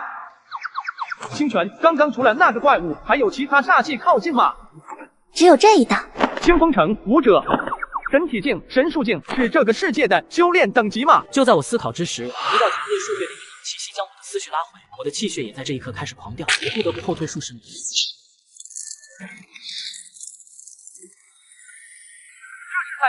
杀不死吗？刚刚那老者说找到其规律，或许可以活下去。敲门嘛，幸好昨晚没出去干正面，现在可不是想这些的时候。既然杀不死，那就只能跑了。我看了眼在怪物身后的山洞，思考了会，我便放弃了收拾行李的想法，等天亮后回来再去辨识。而且我好不容易碰到一个正常人，我可不想就这样错过。主人快上车，那杀兽追来了。清泉，你买新车了？不是哦，这是我在瓜子二手车上买的21款的特斯拉毛豆3，只花了9万9，比新车便宜了13万多，但开起来跟新的一样。现在新车掉价快，买瓜子特划算。二手车这么便宜，靠谱吗？当然，瓜子每台车都经过官方专业检测，还能先试开3天，放心买就行。现在去瓜子搜车好省，你也能9万9买特斯拉，千万别错过了。那还说啥？走着。声音离开的方向是森林。近还是不近？怪物的距离虽然被我拉开了，但要不了多久还是会追上来。以我的速度，遇到危机打不过，总跑得掉吧？我不再迟疑，装进了森林。数分钟后，煞兽追了过来，但奇怪的是，煞兽进入森林后并没朝我的方向追击，而是进入了森林深处。没想到连煞兽都吸引了过来，还是一只快突破至神术境的煞兽。这个消息需尽快告知师兄他们。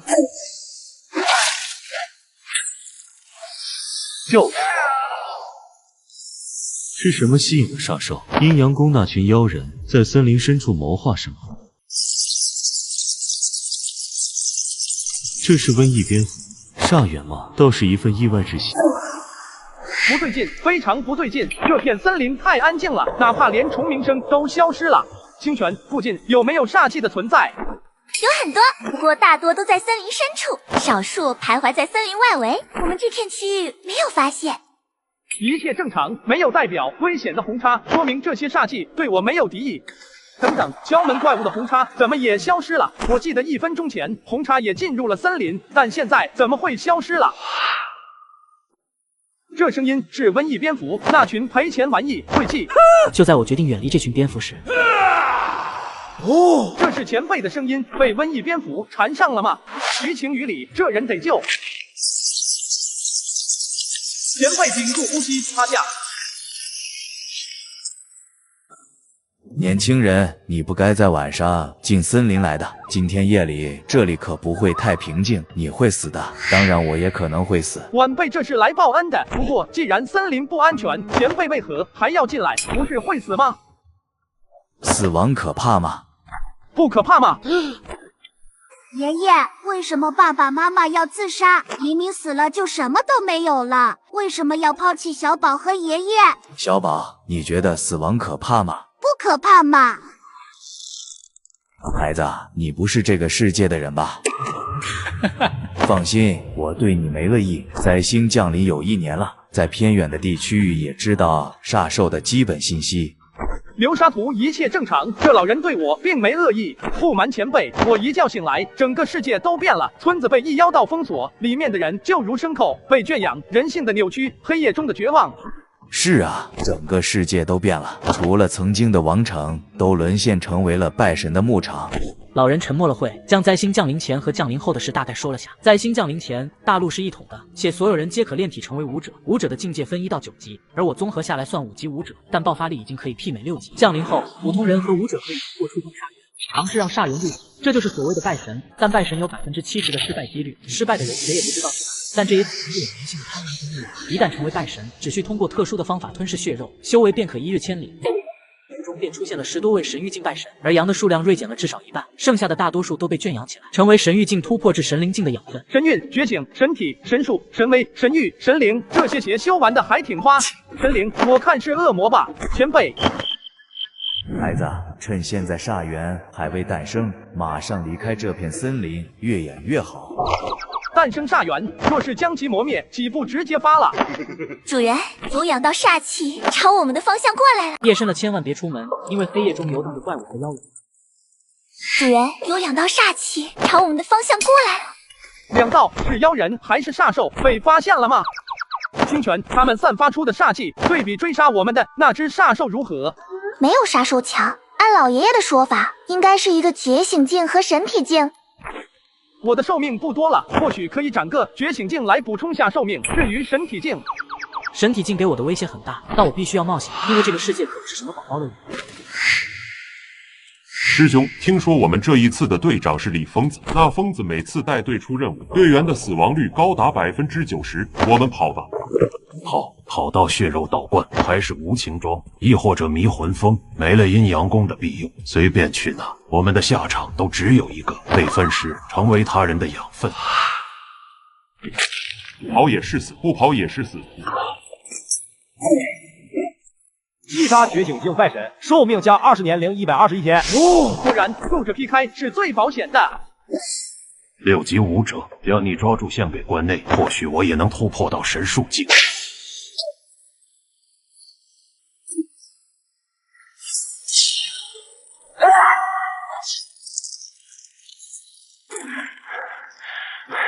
身体强度没有同境界的煞兽强，但对煞气的掌握度更强，反而更难缠了。本想着将你完好的带回去，但好像确实有点难办。其实只要不弄死，价值也不会打多少折扣。阳上元血。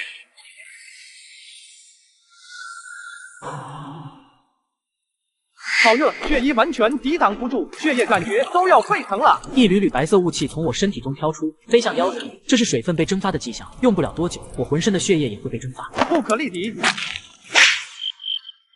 这速度，发了。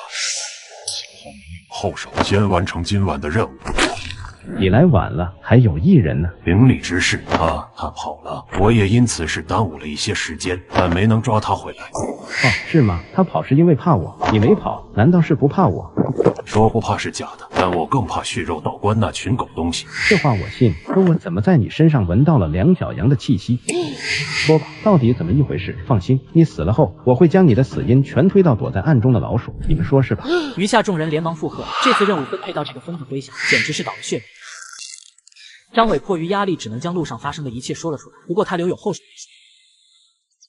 6级武者就是引煞成功，不出1月便可突破至神术境，血气足够，不出半年关内必定再多出1位神威境，确实是一笔不小的功劳啊！至于能不能成长起来，谁知道呢？带路吧，别告诉我他身上没有你种下的煞气种子。只是上面给我们的任务是在午夜前在瘟疫蝙蝠的洞穴外集合，时间快到了。我的话不想说第2次。带路。 红茶消失了，是放弃追杀了，还是说距离太远超出了流沙图的实时感应范围？无论是什么原因，至少短时间内我是安全的。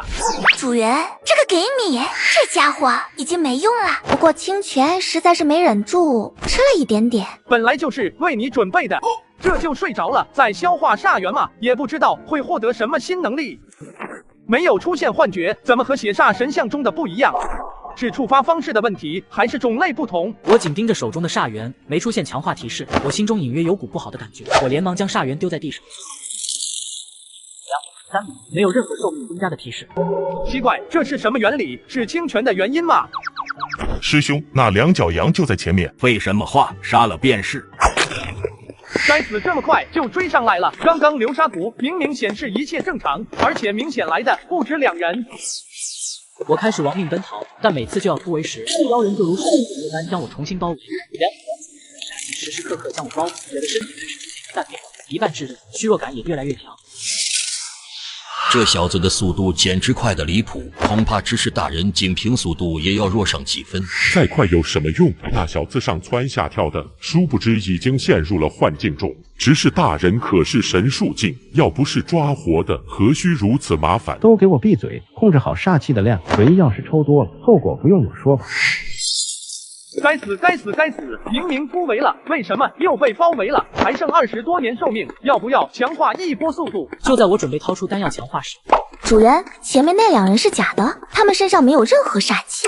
假的？那真的在哪？在主人身后大概200米处，有强有弱，最强的应该是神术境，弱的那几人应该是觉醒境。哦，清泉你立大功了，帮我关注好那群妖人。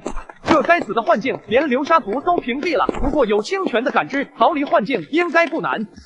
等等，这是个机会，或许可以来波将计就计，玩波大的。我快速将喷火枪的油罐卸了下来，用万物宝在上面写下，消耗20年零360点数，强化方向为云爆弹，并把摇爆炸，最大限度提高威力和对败神的杀伤力。是否强化？梭哈，强化成功，当前剩余寿命2天。黑夜特工版云爆弹爆炸瞬间可产生4000度高温，引燃周围所有氧气，形成超压冲击波和真空环境，爆炸范围1公里，持续时间30秒，并配备了远程引爆功能。毫无疑问，它是一件艺术。4000度觉醒境应该是可以秒了，不过神体境和神术境估计有点悬，但不死也得重伤。清泉，实时修正我前进的方向。若是那群妖人追来了，经过这铁疙瘩时，按下这个按钮。这是什么？艺术。这里的黑夜游荡着嗜血怪物和妖人，而今晚妖人盯上了我，为了自保消耗了20年寿命，整出了超级云爆弹。主人，这是什么？艺术。艺术，那是不是很美？美的和派大星一样。艺术就是派大星嘛，交给我吧。我快速将云爆弹扔在身后，在清泉的指引下，虽然还距离妖人，但也拉开了与身后那群拜神的距离。毕竟云爆弹的爆炸范围足足1公里，我可不想被波及。奇怪，那2角羊凭空变出一个黑疙瘩，我也被幻境影响了吧？别管什么黑疙瘩了，那2角羊快超出幻术和煞气的笼罩范围了。发现这是幻境了吗？凭空造物，还有头上那只类人形生物，有意思。他身上的秘密或许比献给关内价值更大。追过去，加大煞气的入侵。谁要是晚死，这便是下场。主人快跑！他们进入艺术范围了，200米、100米、30米，艺术升空了。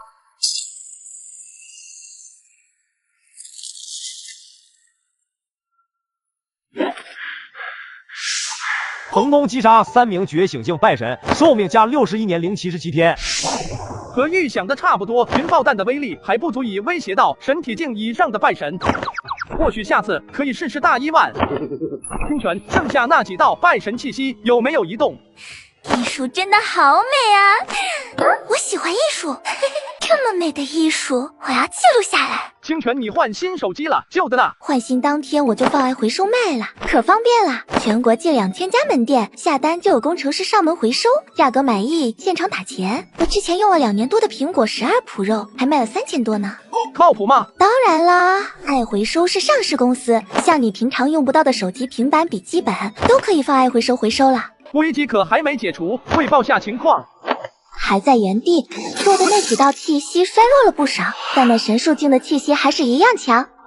开什么玩笑！4000度高温加冲击波，屁事没有！难道真如老前辈说的，神术境以上的拜神杀不死？36计走为上计，好。而此时森林深处，数波人影也被森林中部的爆炸吸引。如此大范围的爆炸，难道煞元出事的消息泄露了？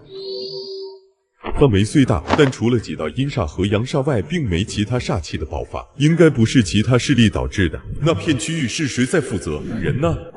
禀长老，是李执事，他们小队还没过来集合。是他？你认识？有点印象，2月前的一次阳煞，他是最后的存活者，也不知道他一个小娃娃是怎么活到最后的，现在变成了一个为了活下去不择手段的疯子。疯子？谁又不是呢？我去看看。你在这守着，煞元出事前我会赶回来。赶不回来最好。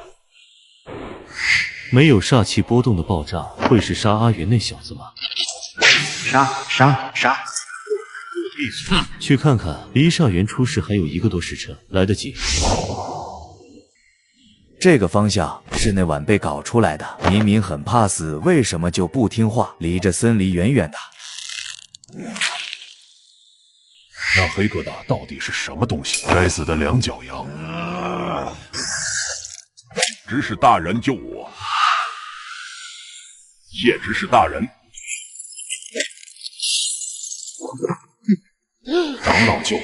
我有重大消息禀告。叫吧叫吧，哪怕喊破喉咙，也不会有半点声音传出去。执事大人，我保证今天的事不会告诉任何人。只有死人才会保守秘密。可惜同源煞元强化不了自身，只能任由它飘散于天际。或许可以找个时机和血肉道观的人合作。死的人有点多了，不过一个脑子有问题的6级武者足够交差了。主人不好了，那神树境妖人追来了。那几个神体境的妖人没追来吗？他们的气息消失了，应该是死了。死了。我看了眼剩余的寿命还是61年零79天，这说明那几人的死不是我造成的。星泉，有其他煞气靠近或者出现吗？没有啊。没有外人，那就是内讧。不对，早不内讧，晚不内讧，偏偏在我引爆云爆弹后内讧了。这该不会是杀人灭口吧？我的秘密应该是暴露了，他这是想独吞。我越想越不安，若真如我猜想这般，那这个神树境的拜神就是个定时炸弹，哪怕今天我跑了，说不定哪天也会爆炸，惹来无数麻烦。我还是大意了，悬崖就在脚边，若是再走错一步，那便是深渊了。我快速掏出流沙图，一道醒目的红叉正急速逼近，按现在的速度，最多1分钟便会被追上。要不要试试大1万？很快我便否决了这个想法。第一，我没相应的材料来减少寿命的损耗；第二，我不确定神树境的拜神有没有类似神体境煞兽的复苏能力。那就只有一个选择了，继续强化身体素质，先度过眼前的危机再说。我掏出装有血丹的药瓶，用万物笔在瓶身写下，增加10倍正常人的身体素质，服用即生效，无副作用。是否消耗47年零121天？强化超级血丹，立即生效，消耗的寿命比24小时生效多了接近1倍。算了，不死就是赚，61减47，还有梭哈空间。我来不及多想，又在瓶身上加上可完美掌控强化过后的身体。是否消耗57年零121天？强化超级血丹，增加了10年。算了，1分寿命1分货。梭哈，强化成功，当前剩余寿命3年零321天。超级血丹服用后可增加10倍正常人的身体素质，且可完美掌控强化过后的身体。服用它后，你就是人间兵器。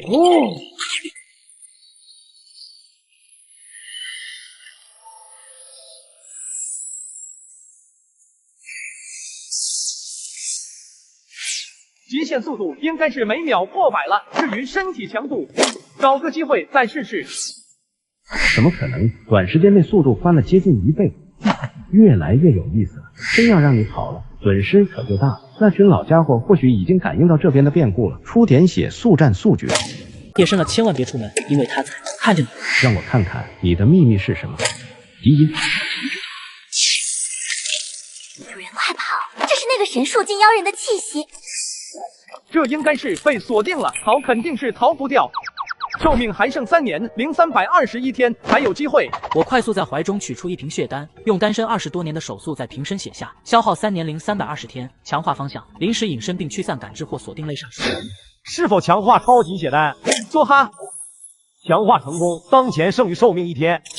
服用后净化4身，并在3分钟内获得隐身效果。当然，衣服和宠物也可随你一起进入隐身，需注意进入战斗状态后失效。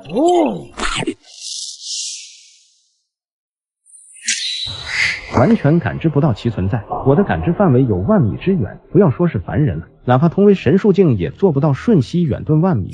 看来是躲起来了。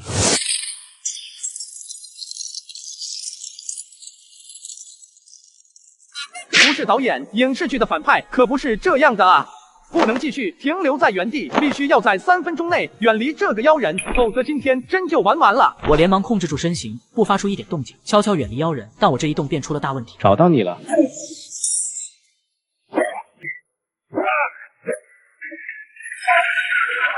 不错的力量和速度，但我的时间不多了。猫抓老鼠的游戏结束了。随着身体被冰封，我才明白，走错一步的结果不是悬崖，而是深渊。击杀白云子后，我太过自信，忘记了这个世界的诡异。我速度上的优势，在这诡异的术法和煞气面前，简直是个笑话。这场噩梦或许也是时候画上句号了。还是太弱了，煞气消耗有点大。不过这两脚羊凭空造物的能力还真是期待啊！镜像世界。该死，这老不死的怎么来的这么快？难道就这样白忙活一场？恭迎长老。怎么就你一人？这凡人什么情况？死了，死在了一场爆炸下。爆炸？一个神体境和觉醒境，死在那场爆炸也算正常，但有你在还全死了，可就不正常了。蓝老魔说你是个疯子，为了活下去不择手段的疯子。不用紧张，不过是几个神体境和觉醒境，随便让一批凡人引煞就能造出的废物，没那么大的价值。换作是我也会和你做一样的选择，你明白我的意思吧？愿听智长老调遣。很好，这台特斯拉猫斗3送你了，替我办事，好处少不了你的。多谢长老。这车哪买的？这台21款的特斯拉猫斗3是我在瓜子二手车上买的，没想到只花了9万9，比新车便宜了13万多，但开起来跟新的一样。现在新车掉价快，买瓜子特划算。这么便宜，靠谱吗？当然，瓜子每台车都经过官方专业检测，还能先试开3天，放心买就行。现在去瓜子搜车好省，你也能9万9买特斯拉，千万别错过了。我这就去看看。焚心节。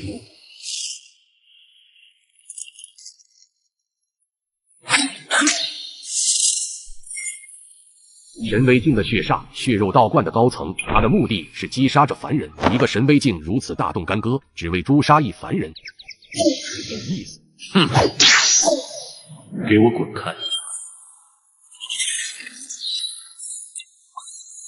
这里可不是你血肉道观的地界。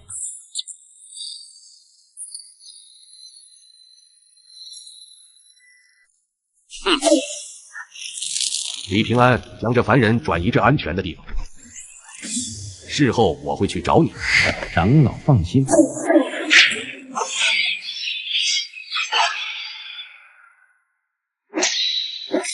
爱吃的走了，接下来便是围剿时刻。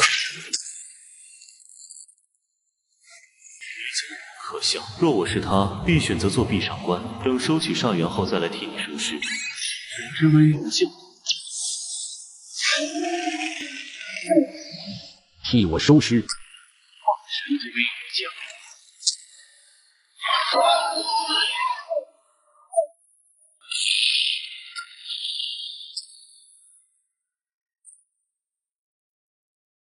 赤血君啦，赤血君，吃着锅里的还想着碗里的，活该被拖住。这样也好，煞元的多少就是我说了算。长老，我们要不要去支援支长老？公主交代的任务重要，还是他赤血君交代的任务重要？煞元就要出事了，谁要是失职让苍蝇飞进来了，后果不用我说吧？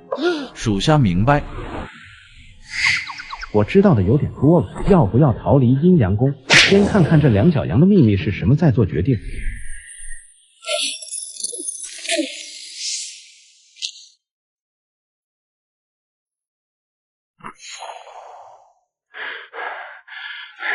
我这次活下来了，以后行事必须谨慎更谨慎，能火力覆盖，绝不冒险肉搏。多谢前辈救命之恩。前辈，前辈，您没事吧？一切都是我的错，是我回来晚了。但你的选择可曾后悔过？前辈教训的是晚辈自不量力。不过前辈，您刚刚那一剑太帅了，一剑便展开神术境拜神。前辈，您是9级武者吗？守护不了真实之人，斩杀不了这世间的邪恶，这剑再帅又有何用？前辈，那拜神跑了。跑便跑了吧，杀不死，留不住。不对劲，非常不对劲！老前辈的话好像不是对我说的，而是对那拜神说的。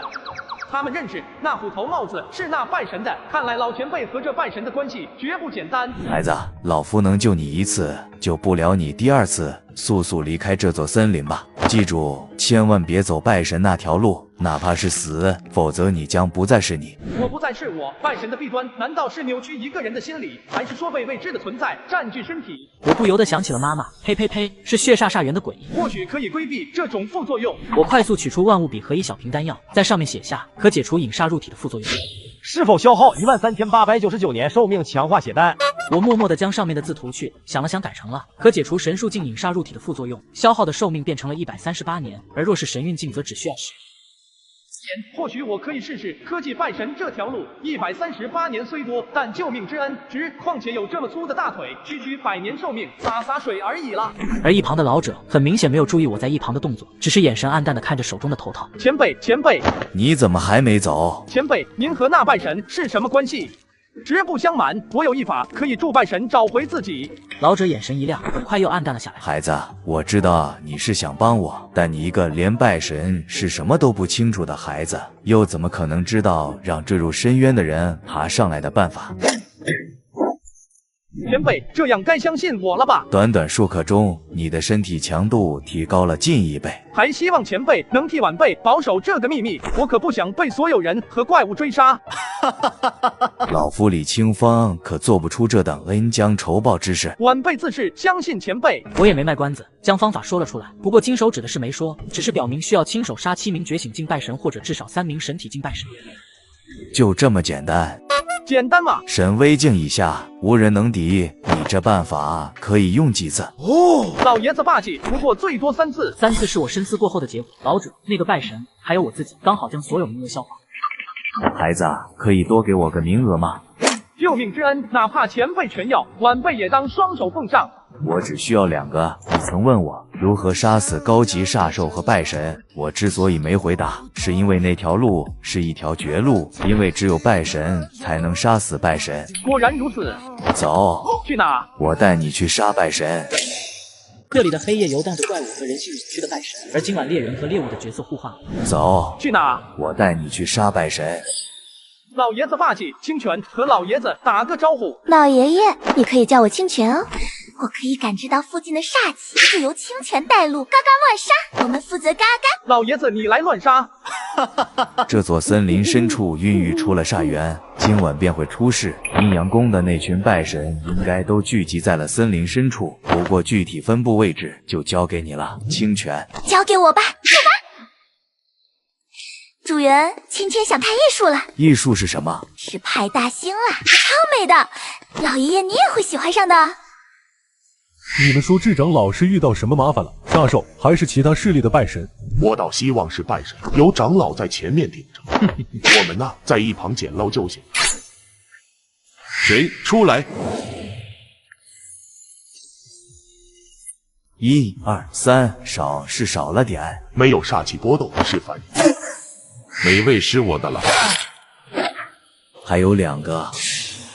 好，这老头是高级武者，快去通知执事和长老，一个电话就搞定了。你换新手机了，旧的呢？换新当天我就放爱回收卖啊，可方便了。全国近2000家门店，下单就有工程师上门回收，价格满意现场打钱。我之前用了2年多的苹果12 Pro 还卖了3000多呢，靠谱吗？当然了，爱回收是上市公司，像你平常用不到的手机、平板、笔记本都可以放爱回收了。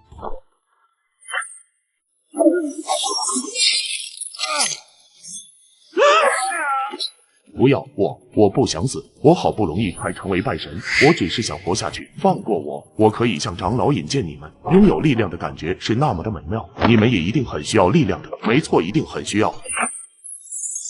击杀1名神体境拜神，2名觉醒境拜神，寿命加100年零211天。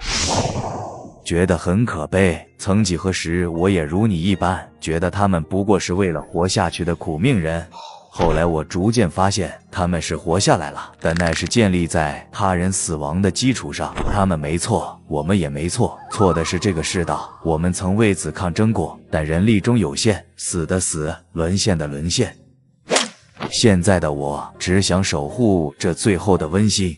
老爷子，你说活成自己曾恐惧的样子，那这还算活着吗？时间不多了，神威境的感知或许已经发现这里的异变，趁他还没行动，能杀多少算多少。清泉，我们去下一个地点。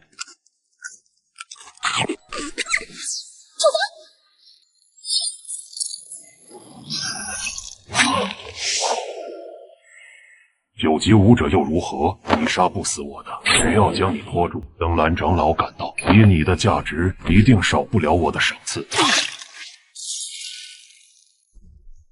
你只是不死，而我是无敌，哪怕神位，老夫也无惧。况且过去这么久了，该来的早就来了。老爷子霸气！我补刀的同时，也不忘摇旗漫威。消灭一名神体境败神，寿命加63年零77天，当前剩余寿命321年零99天。哦，发财了，发财了！减去答应给老爷子强化的消耗，还能剩170多年。老爷子不是我故意坑你多杀一些败神，主要是这事情也没法解释，可惜了，神树境的败神现在还杀不死。感觉亏麻了啊！老爷子还差5名觉醒境败神或者2名神体境败神，这个神树境败神怎么处理？现在的我们处理不掉，走吧，去下一个地点。清泉走了，不能吃，再吃就要睡觉去了。处罚！连神树境都奈何不了，应该是个9级武者。倒是会挑时间，可惜了，放在平日这或许还是个大机缘，现在只是个麻烦。去通知所有人，取消外围封锁计划，将封锁圈缩至洞穴500米处。大人，为何您不主动出击？主动出击，若是中了调虎离山之计，像制邪军那样被拖住，导致煞元丢失，是你来负责还是我来负责？废物，你去通知下去。哎，清泉怎么了？主人，那些拜神的气息都开始往那神威境拜神靠拢了。也罢，这里不安全，先离开这。印印收缩防御，也不愿主动出击。不出意外，那道煞元即将出世了。煞元，老爷子，我曾接触过同一种煞元，但他们给我的感觉完全不同。其中一道会主动引诱我靠近他，而另外一道又和清泉手中的并无区别。你遇到的应该是煞炎母体，但凡接触到母煞的人，皆会引煞入体，成为拜神。不过那东西都被各大拜神势力把控，很少流落在外。至于清泉手中的，只是紫煞，虽同为煞元，但并不具备侵蚀凡人、让人沦陷为拜神的能力。听老爷子说完，我顿觉不对劲。白云子只是个觉醒境，他哪来的煞元母体？卧槽，那白云子难道还是个关系户？老爷子，这座森林孕育出的煞元是哪种类型？母煞。我呼吸略带急促，若是得到母煞，消除掉引煞入体的副作用，那我科技拜神的路子也算是打通了。但我也有自知之明。孩子，我知道你在想什么，但以你的身体素质，可挡不住神威境煞气的入侵。你先离开这座森林。老爷子，您不走吗？我来此的目的，本就是为了这道母煞。在遇到你之前，我已经丧失了活下去的动力。但我李清风可不想在某处角落了解自己的生命。但现在既然有了希望，何不从长计议？他也在那，而以我如今的力量，还守护不住他。只有拜神才能杀死拜神，哪怕龙潭虎穴，这母煞老夫也必须得到。我知道老爷子说的他是谁，而我确实也不好过多阻拦。我从怀中取出事先准备好的血丹，分别花费139年和10年强化后，交给了老爷子。老爷子，这是答应给你的2个名额，红色是给你用的，黑红色是给那拜神用的，千万别搞混了。孩子，若我回不来，你能替我将这颗丹药？老爷子，你可打住！你若回不来，我可干不过那想杀我的拜神。我这人比较怕死，这活还是得你自己来办。孩子，老夫走了。悟道意图切莫松懈，最好是达到9级武者，再选择引煞入体。晚辈在此等候老爷子您凯旋归来。若老爷子你回不来，我也会替你将你所珍视之人从深渊拉回。清泉，不用强忍着了，想吃就吃吧。还剩172年，修仙是修不起，不如就继续提高肉身的力量。危机还未解除，我不敢多做犹豫，只给自己留了20年寿命兜底，强化出了1枚超级血丹。超级血丹服用15分钟后，可永久增加40倍正常人的身体素质，且可完美掌控强化过后的身体。看来被我说中了，你都快死了，你的同伴还未出现。你来这里不可能就只为了一个普通凡人，最多2刻钟，母煞就要出世，我们各自收手如何？普通凡人，他可不普通。相比较母煞，其实我对你身体中的神威镜子煞更感兴趣。同为神威境初期，你凭什么觉得吃定我了？焚天劫，血域红莲镇压。血肉道观，好，很好，给我等着！希望那个凡人身上的秘密不要让我失望。但很快，制邪君的脸色变黑了下来。无他，李平安的气息他感应不到。该死，该死！李平安，你以为你能逃掉？没了阴阳宫的庇佑，你能跑到哪去？先将公主交代的任务完成。消耗略微有点大，不过不能白跑一趟。若你让我暂时掌控身体，那蝼蚁又怎么可能跑掉？闭嘴！这是那凡人的气息，还有时间，顺便杀了好了。夜深了，千万别出门，因为他发现。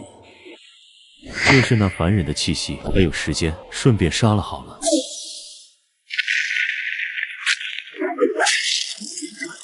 哦，强化总算是完成了，60倍正常人的身体素质，在遇到神体境的拜神，我也有把握击杀了，再不济也能正面硬干。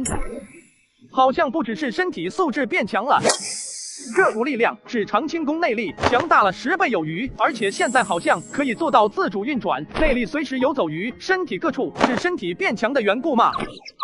一切都开始朝好的方向发展了，而且在这诡异的世界，也不再是孤身一人了，就是不知道老爷子情况如何了。主人，附近出现了一道很强的血煞。很强是有多强？神树境吗？比神树境要强大。神威境拜神，惹不起。他的目标也是森林深处的母煞吗？我开始为老爷子捏了一把汗，但很快我便发现我的处境或许更严重。清泉，你是说那道煞气是血煞？是血煞没错。主人，我吃饱了，需要沉睡一小段时间来消化。等清泉醒来，或许就能觉醒新能力，这样也可以帮到主人了。应该没那么巧吧？一股强烈的不安浮现心头。我在上一集才推算出白云子很有可能是关系户，这一集便出现了一个掌控血煞的妖道，我没敢继续往深处想，连忙掏出流沙土。果然，一道代表危险的红叉正朝我的方向逼来。看，真是怕什么来什么。好快的速度，发现我了吗？不过徒劳挣扎罢了。红叉的距离再拉大，那妖道的速度不如我，稳了。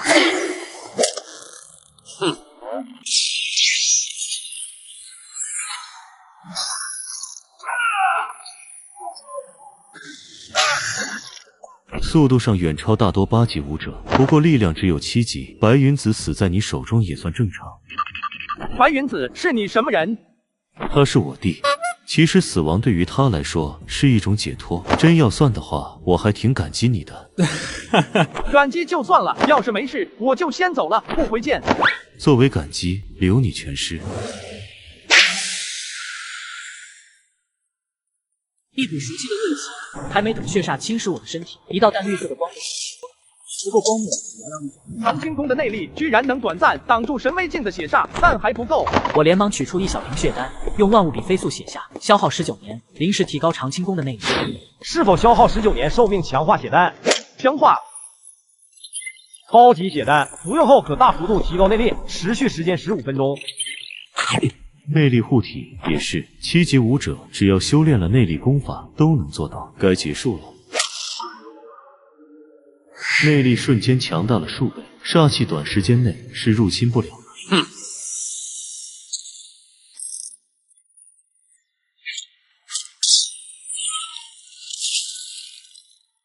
这小子的身体硬度比9级武者还强，我总算是知道为何那阴阳宫的人要保护你。其实赤峰完全可以施展神之威，最多3息便可解决战斗，但那消耗的煞气量太大，不利于他后续夺取母煞的行动。这样下去不行，不用等15分钟，我的身体就先被这妖道锤爆了。既然跑不掉，那就借刀杀人。制邪剑，你那边什么情况？是谁将你拖住了？血肉道观的高层，一个神威境的年轻人，我明明发了求援信号，你为何不来？若你我联手，绝对可以将其击杀，甚至是抓住。这个事你必须给我个解释。解释？主善离职手是和我商量了吗？蓝老魔，你不要太过分了。你告诉他刚刚发生了什么。禀智长老，刚刚这边有19级武者杀了我们不少人。9级武者人呢？不知道。这就是你的解释？母煞重要还是那武者重要？你若是老老实实待在这，我又怎会偷鼠忌器？母煞还有多久现世？最多5分钟。有人。好强大的煞气波动，是他？你认识？刚刚同你说的神威境年轻人，不过1人就敢来虎口夺食，找死！蓝老魔虽不想承认，但那人很强，比我强，千万别留手。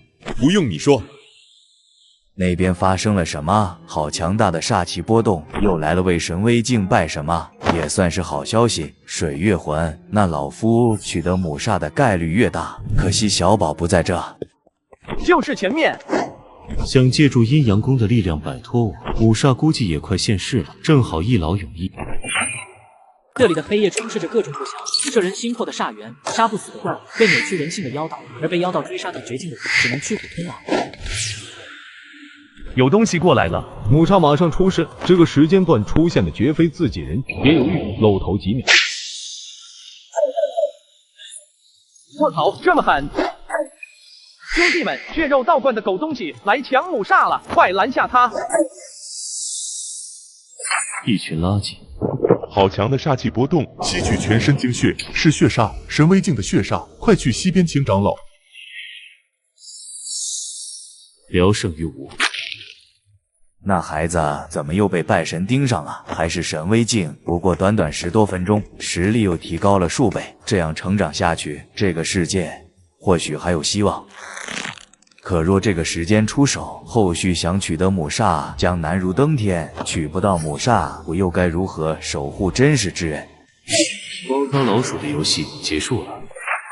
没有借力点，躲不开了。遇事不决，可问春风。春风不语，遵从本心。就在李清风准备出剑时，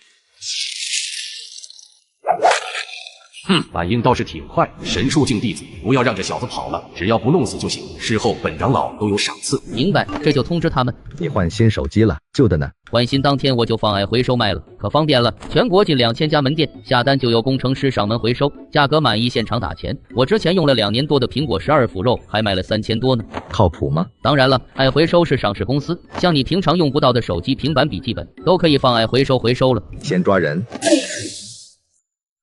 阴阳双煞凑齐了，有点意思。或许我可以改变下计划。我很好奇，那个凡人武者到底有什么秘密，让你穷追不舍？不过追击一个凡人武者追到这里，你的目的应该还是未出世的母煞吧？这邪君少说废话，杀了他，母煞不容有失。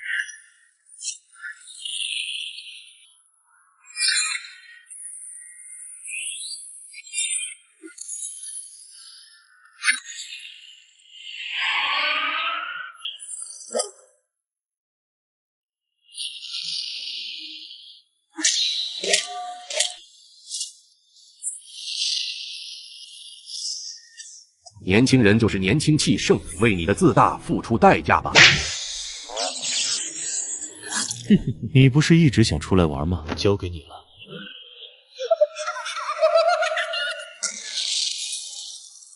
愚蠢，狠做出来了，可就不会回去了。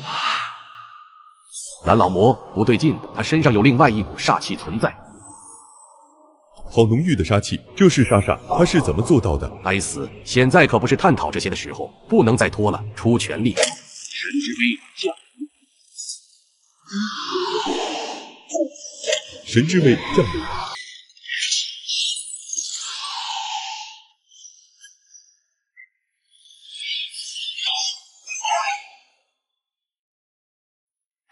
虽惊险万分，不过计划还算成功。希望这2位神威境拜神给点力，将那妖道给斩了。杀弟之仇，恐怖如斯啊！但怎么没看到老爷子？是没有出手，还是说已经？老爷子，你可千万别出事啊！跑得还挺快，怎么不继续跑了？好久没吸食高级武者的血肉了，长老可是说了，只要不死，随我们怎么玩。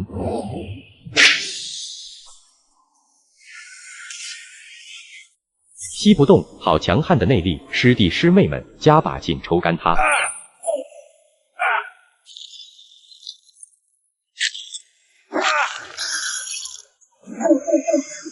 还真是麻烦，可惜了。破煞刀对神树境的伤害微乎其微，以我如今的身体素质，等寿命足够多，直接整个手持100毫米高射炮玩完。神威境都被拖住了，这是个搜刮寿命的好机会。既然神树境杀不了，那就杀神体境和觉醒境。我不再与这些神树境纠缠，掏出流沙图搜索附近的神体境和觉醒境。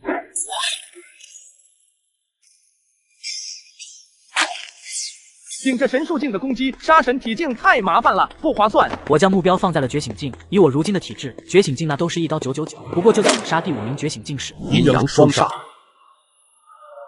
这样。卧槽，不讲武德，完全动不了，完了！好硬的身体，笨呐，用煞气消耗他的内力，等内力耗尽不就行了？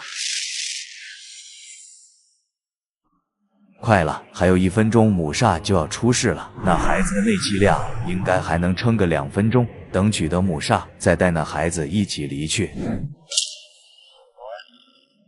不，该死！明明我都成功了，赤峰你是故意的，该死，该死，该死！本座不甘呢。只要你还需要我的力量，总有一天我会彻底掌控主动权。神之威，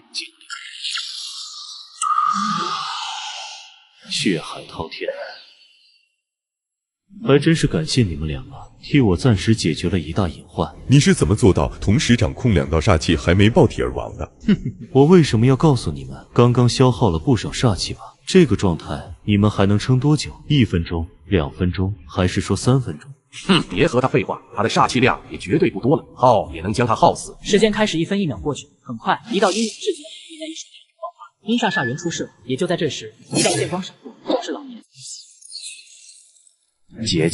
结界可拦不住老夫。李清风，他的性格可不会堕落，那就只有一种可能，他想在生命的最后一刻疯狂一把。你笑什么？9级武者可破不开结界。事情越来越有趣了，不过可不能再这样拖下去了。用神威境的紫煞来补充消耗的煞气，该死的狗大户！蓝老魔，我知道你在想什么。现在局势要彻底失控了，这道母煞仅凭我们估计要守不住，现如今只能启动预备方案了。不，再等等，我们还有机会。玄冥祭灵阵，力量，我的力量！不，长老，我为门派立过功，我为公主流过血，你们不能这样。2打1，优势在我们。是吗？这都是活生生的寿命啊！暴殄天物的混蛋！老爷子没死，不过母煞好像处于结界中，还有机会。老爷子，我或许有办法破开这个结界。这里的黑夜充斥着各种不祥、摄人心魄的煞源，杀不死的怪物，被扭曲人性的妖道。而今晚我准备夺取煞源。老爷子，我有办法破开结界，取走煞源。孩子，你不该来的。这里的情况，哪怕是我也做不到全身而退。我们都没有选择了，不是吗？既然如此，何不如拼一把？老爷子借剑一用。如果能活着离开，这孩子或许能成为这个世界的希望。我快速接过，用万物笔在剑身写下，可破开一次神威进步下的防御结界。是否消耗121年零291天寿命，强化青钢剑？这么多，都走到这一步了，放弃是不可能的。事后多杀一些败神就回本了。强化成功，当前剩余寿命39年零117天。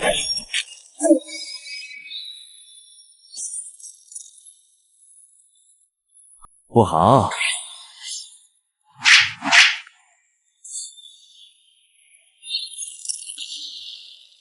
那凡人竟破开了结界，哪怕是我也需要花费一番功夫。李清风是他什么人？真是越来越有意思了。该死，那小子有古怪，制邪军快摇人，我来拦下他们。功劳什么的现在不重要了。蓝老魔，功劳可以分，但那小子的秘密可不简单，狼多了，肉可就少了。不用你说，又换手机了，旧的呢？当然是放爱回收卖了，可方便了。全国近2000家门店，下单就有工程师上门回收，价格满意现场打钱。我之前用了2年多的苹果12 Pro 还卖了3000多呢，靠谱吗？当然了，爱回收是上市公司，像你平常用不到的手机、平板、笔记本都可以放爱回收了。行了，赶紧摇人。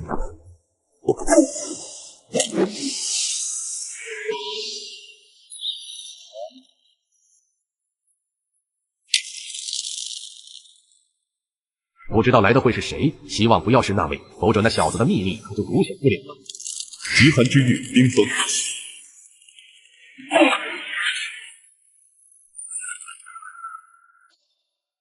走。血豹。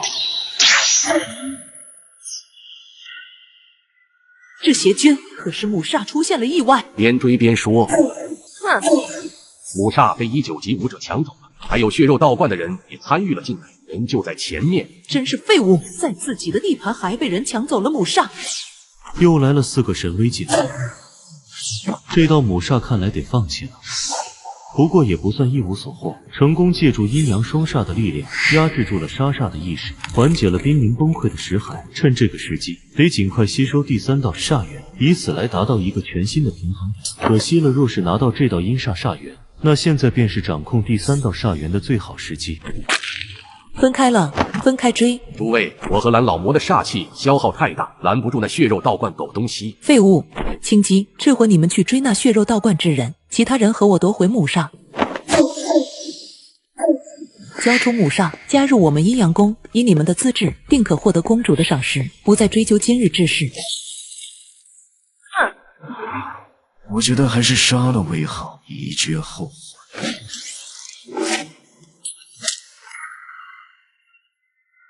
4个神威镜，孩子，等会老夫替你开路，能走一个是一个。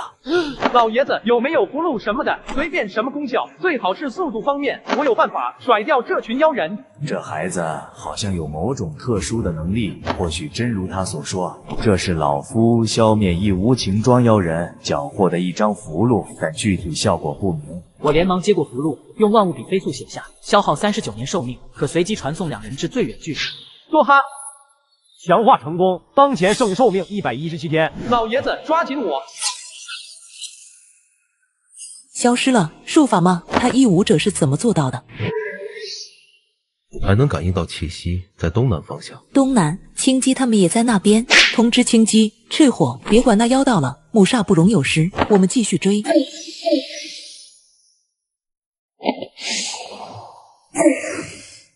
是那凡人的气息，他们不是在西北方向，怎么瞬间出现在了附近？后面的尾巴也朝那个方向追去了。其他尾巴过来需要一点时间，稍微布置下，也不是没有希望拿到母煞。如果可以，连人带物一起带走。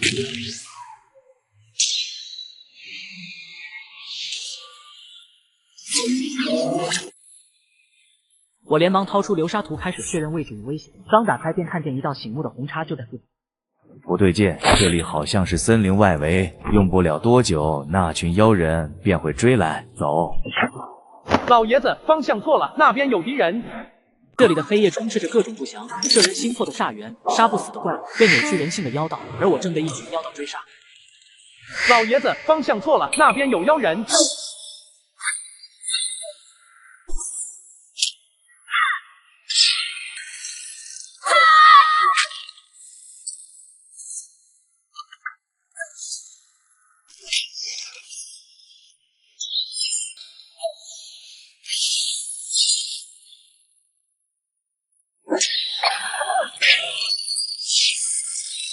老爷子，没事吧？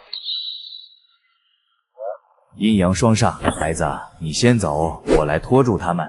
不，分开跑！你一旦被拖住，等后面的妖人追上，你会死的。哼！给老夫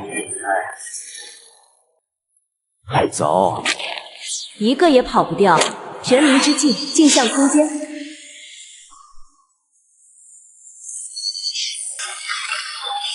那老头的剑很强，镜像空间坚持不到优妹他们赶来。何须如此麻烦？再强那也是凡人之躯，神之威。不可，你刚突破神威境，还不能完全掌控神灵的力量。那老头很强，避免其跑掉，动用那招限制住他们的行动，等优妹他们赶来即可。真是麻烦。别废话，事情搞砸了，后果你承担不了。哼，基因。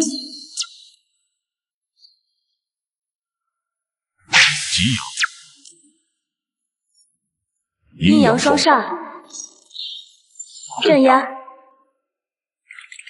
又是这招，完全动弹不了。老爷子有没有办法破开？破开没问题，但治标不治本，还没等我们离开，阴阳双煞的力量又会降临。有破除的办法吗？有，杀死任意一人，或者以力破之，但这都不是9级武者能做到的。既然武者办不到，那借助拜神的力量呢？吸收母煞，获得拜神的力量，这本就是我们此行的目的。引煞入体需要时间，留给我们的时间不够。真没办法了吗？该死！要是给我时间，什么拜神，通通都是垃圾。主人，清泉有办法哦。清泉，你醒了，什么办法？杀了便是。卧槽，战甲，清泉你的新能力嘛，能斩神威的能力，有点帅啊！不行，等寿命攒够，整个高达还满，对，必须整个。这是至高形态，以后相当于觉醒境拜神的战力。不过，至高形态的被动技能是弑神，只要用手中的刀斩在其本源上，哪怕是神威境也会被吸干。不过，清泉破不开那妖人的防御。交给老夫吧，清泉我会替你创造机会，争取一击毙命。老爷爷加油！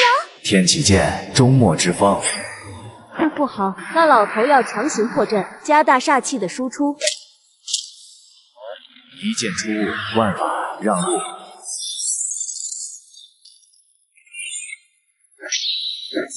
不能让他们跑了，继续压制。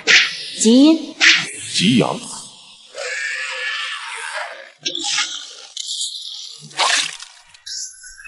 你很强，但凡人终究是不了神。神威境的煞炎，真是美味呀！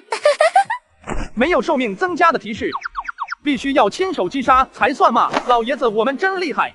避免那拜神复活，等清泉吞噬完，立马离开。你们做了什么？赤火死了？这怎么可能？以你们的力量，不可能做到。心机的内心瞬间便被恐惧填满，因为武者杀不死他们。他们在面对武者时，一直都是只攻不守，但今天赤火便因为这种自信丢了形。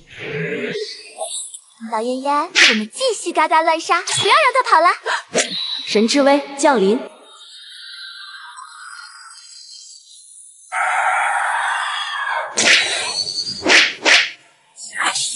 追还是不追？可追的话，是真的会死的。赤火居然死了，本源与精血都被抽干，是那血肉道观之人所为。不是那9级武者。废物，看来秘密不少啊！这次本座不会让你们跑了。孩子，若是你活下来了，还请替我找到李平安，将他从深渊中拉回。如果等哪天你站在了世界的顶端，还请拯救一番这个世界。孩子，如果等哪天你站在了这个世界的巅峰，还请替老夫拯救一番这糟透的世界。老爷子，你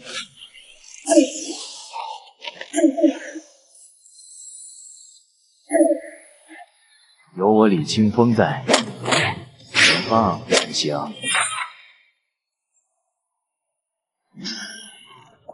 好强的内力！此等人物若是成为拜神，其潜力恐怕不弱于公主。可惜了，潜力过于巨大，已经失去招揽的意义了。幽姬，这老头交给你们了。我和蓝老魔煞气消耗过大，留在这也不过是锦上添花。逃走那小子交给我们吧。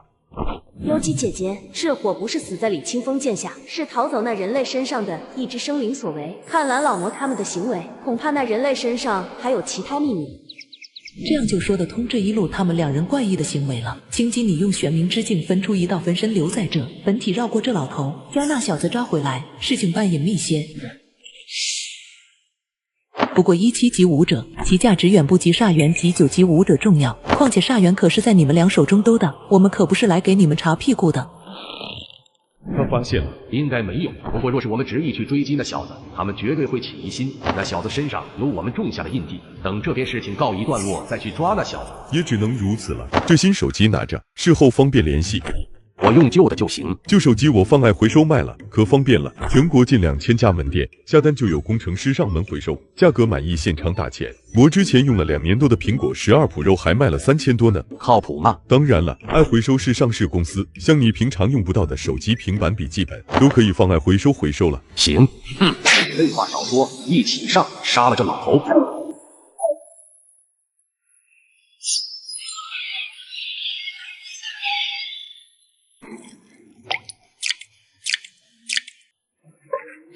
血杀炼狱，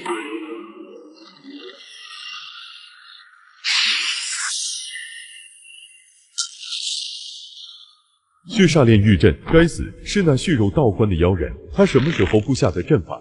神之威降临，一起破阵，快，不能让他抢走煞元。我们快追，不能让他逃了。追？怎么追？看见那阵法没？定向传送阵，最远距离完全可以从这传送至他血肉道观的地界。走吧，二位。去哪？你们搞砸的事情，当然由你们去向公主请罪了。你救我的目的是他吧？你救了我，那它是你的了。李清风，我听说过你嫉恶如仇，坚守道德底线的一个好人。可在我看来，这种坚守是那么的可笑。你想表达什么？你这是什么意思啊？仅凭手中的剑可拯救不了这个世界，不然你也不至于冒险夺取沙源。但这股力量是一把双刃剑，我有办法抵消煞气的侵蚀，而且使你比一般的拜神更强。煞气，你告诉我这么多，是想让我加入血肉道观？血肉道观，有没有兴趣重启这个世界？希望你说的都是真的。欢迎加入。你为什么要杀那孩子？他杀了我的亲弟弟，我那愚蠢的弟弟被煞气侵蚀了神智，对他来说死亡是一种解脱，但一码归一码。那凡人对你很重要吧？1年，我给他1年的时间，若是能活到那时候，我会去杀了他。当然也有可能是被他杀死，不过那都不重要了，反正我的结局早已注定。四王嘛，替我护法。主人，老爷爷会死吗？清泉不想老爷爷死去。清泉，我们现在的实力太弱了，等我们成长起来，回来替老爷子报仇。杀光他们，一个不留。对，一个不留。不仅是阴阳宫的妖人，还有其他拜神。一切正常，没追来嘛。虽然流沙图显示一切正常，但我知道这是暂时的。我敢肯定，我身上绝对有类似标记的东西。那群妖人现在不过是被老爷子拖住，等空出手，我还是会被他们找到。必须要尽快清除掉身上的标记和换一副模样。现在只剩下117天寿命，必须要尽快猎杀一些拜神或者煞兽。我快速扫过流沙图，很快便将目的地改成了清风城。这里既然是阴阳宫的地盘，那清风城内肯定有拜神，而野外想遇到拜神的几率太小，我可不敢去赌。至于我留在森林外围的行李，也没重要东西。这个方向，清风城不对劲。若我是他，这个时候绝对不会进城。难道是障眼法？青姬思考再三，用煞气凝聚出一只飞鸟，飞往清风城，通知那边驻守的弟子，若是有7级武者入城，立马封锁城池并发出信号，而他自己从其他方向追去。刚刚是不是有什么东西过去了？好像是一个人。要同胞吗？多一事不如少一事，和这种大佬级人物扯上干系，怎么死的都不知道。换班交完公粮后一起喝点。奇怪，这不该是个人吃人的世界吗？怎么这清风城如此正常，可总觉得哪里不对劲。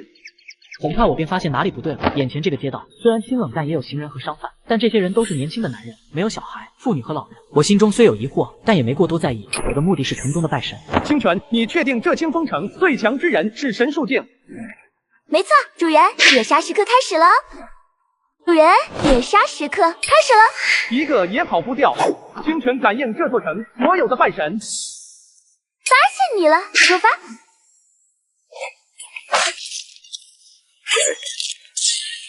磨灭一缕迷魂煞，寿命加30天。不对劲，这拜神的打扮明明是阴阳宫的人，金手指的提示却是迷魂煞，而不是阴阳2煞。寿命也对不上，消灭觉醒境拜神的寿命范围应该是在20年左右，现在只给30天。金手指吃回扣了。哼！清泉，怎么了？主人，这2人身体中没有紫煞，而且刚刚这2人被杀时，我隐约感应到2道温弱的煞气钻入了地里。我心中顿感不妙，看着眼前的尸体，直觉告诉我最好马上离开清风城。但现实是，这附近就这一个城池，离开城池我将很难遇到拜神，而我又急需寿命来净化身上的标记，不然等神威境追来，那我将十死无生。我连忙掏出流沙图，但一切正常，附近没有代表危险的红叉。清泉，这院中有没有拜神？有煞气的气息，不过没有拜神。这2人不可能无缘无故驻守在这，里面有什么？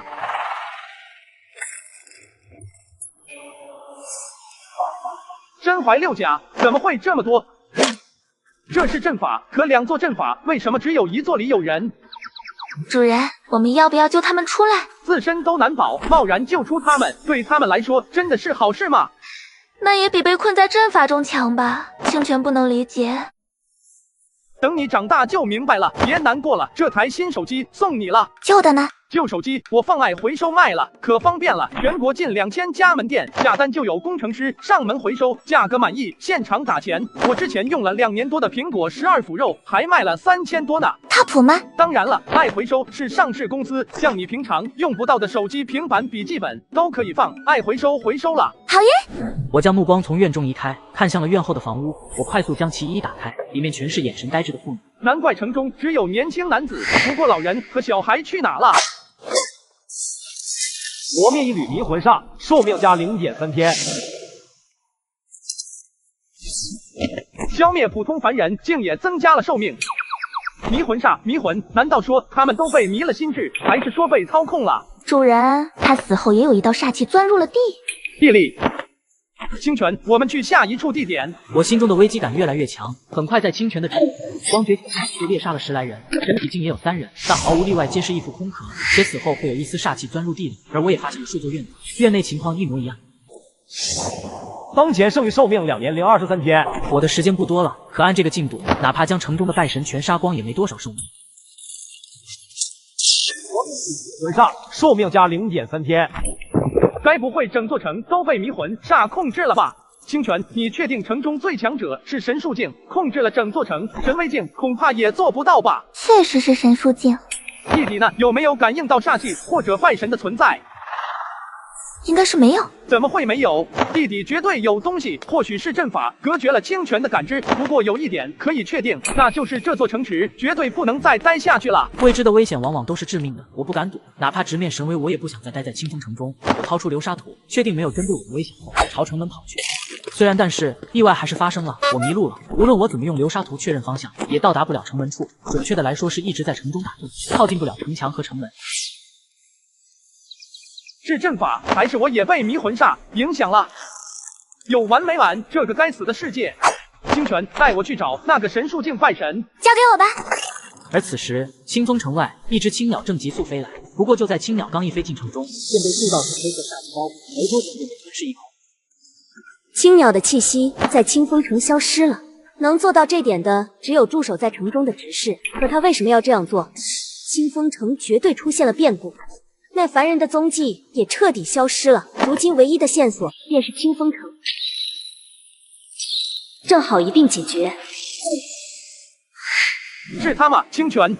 没错，他就是城中最强的拜神。做好战斗准备。明白。至高形态。清泉现在的至高形态，在吸收神威境拜神的力量后，其战力达到了神体境。武者血杀，真是个奇怪的组合。城中的一切是你所为。你指的是迷魂煞？果然是你。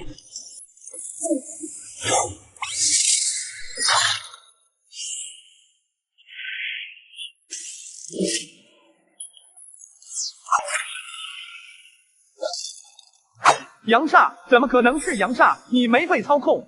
7级武者若是能吞噬他的肉身，那我或许便能突破至神威境。神威境的力量绝对可以逃离清风城，不过吞噬之前得让阳煞侵蚀他的身躯，否则大打折扣。我可没说过是我所为。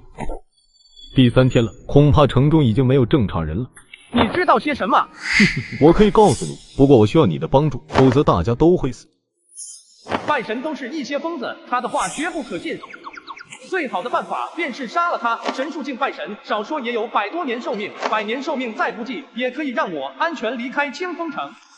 整座城的活人皆成为了傀儡，找不到出城的方向。告诉我一切，我可以考虑与你合作。这是自然。3天前，清风城发生了一场地震，随后城中的凡人和拜神皆陆续被迷魂煞吞噬，并操控了心智。我怀疑是迷魂风拜神搞的鬼，可我在城内没有任何发现。既然城中没有发现，弟弟呢？还有你为什么没被操控？你有内气护体，而我有阳煞护体，短时间内不会被迷魂煞影响，但这个时间不会很长。至于弟弟的情况，我并不清楚。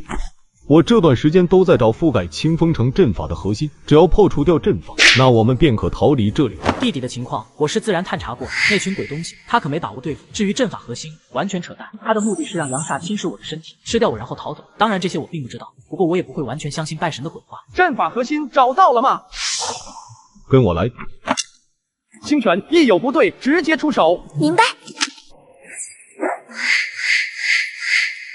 情况有点不对，街上的普通人似乎都在往我们这聚拢。不好，暗中的人准备收网了，我们必须尽快破除掉阵法核心。话音刚落，被操控的普通人便如下小船朝我们扑了过来。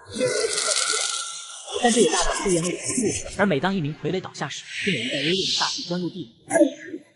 就在我们甩开人群后，所有的傀儡都停下了手中的动作，身躯在飞速干枯，一缕缕煞气从其体内装入地里，最终化为飞灰。阵法核心便在这座院子地下，这阴阳二阵本是我和我属下布置，可惜了，还没等我们运转阵法破阵，他就被迷魂砂操控，而阵法又需要两人同时运转，这也是我为什么要找你合作的原因。你若是同意合作，我把这个给你。不必，我已经在左下角领到苹果16 Pro Max 了。我也下载过左下角，怎么没领到？你下错了，要认准我左下角才行。有什么区别？最近广告鱼龙混杂，很多厂商恶意剪辑我们的视频，把左下角换成其他不靠谱的链接。果然是我下错了，一定要认准我左下角的阴阳双剑。这次厂商进行了福利升级，不仅能领苹果16 Pro Max， 还有不限量的华为 Polar 70配套送。还真是上线就要领取界面了。放心，去左下角下载吧，上线升级，苹果华为轻松领到手。我这就去下一个。我是说完便进入了阴阵，阴阳二阵皆拥有加速生长功效，但不同的是，阴阵是给婴儿加速，而阳阵则是给出生后的婴儿加速，只需要1个月，一名婴儿就能从胎盘成长至16岁。但这种成长只是肉体上的，而这种做法基本所有被拜神掌控的城池都在做。而若是武者或者凡人踏入阵法，便会被庞大的煞气包裹，短时间内便会被煞气侵蚀，成为大药。他在说谎，这2座阵法城中至少也有5处，绝不可能是为了破除阵法核心所设。不，恐怕阵法核心也是假的。为了验证我心中的猜想，我掏出流沙图，果然一道代表危险的红叉出现在那拜神所站的位置上。他骗我入阵，无非就2个目的：困住我，或者吃了我。无论是哪个目的，这阵法绝不能进。时间不多了，快进去，我们必须马上破阵。清泉，我们走。他发现了，罢了，那就多费些功夫，将人打残了再扔进阵中。一个凡人武者再强，伤不到我也是白的。奇怪，怎么街道上一个人都没？等的就是你。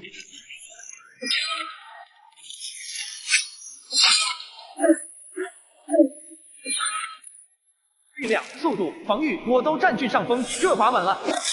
拜神的不死特性，若是破煞刀无用，那就让清泉收拾残局。白费力气，小子，今天我就给你好好上一课。凡人会死，而我在你面前是不死的。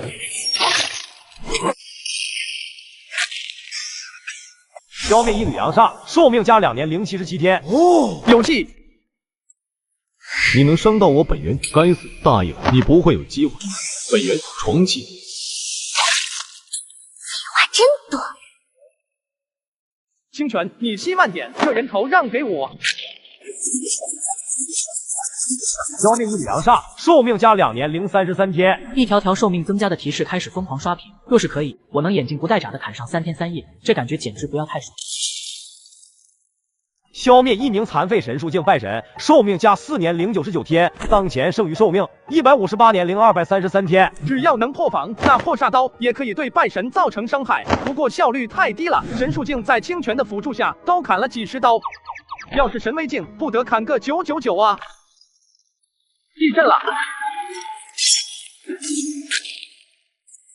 清泉，你没事吧？主人，我没事。这里好臭啊，清泉都快被熏晕了。好强的腐蚀性，似乎还有煞气在入侵，必须尽快出去。长清宫的内力挡不住多久，清泉，抓紧我！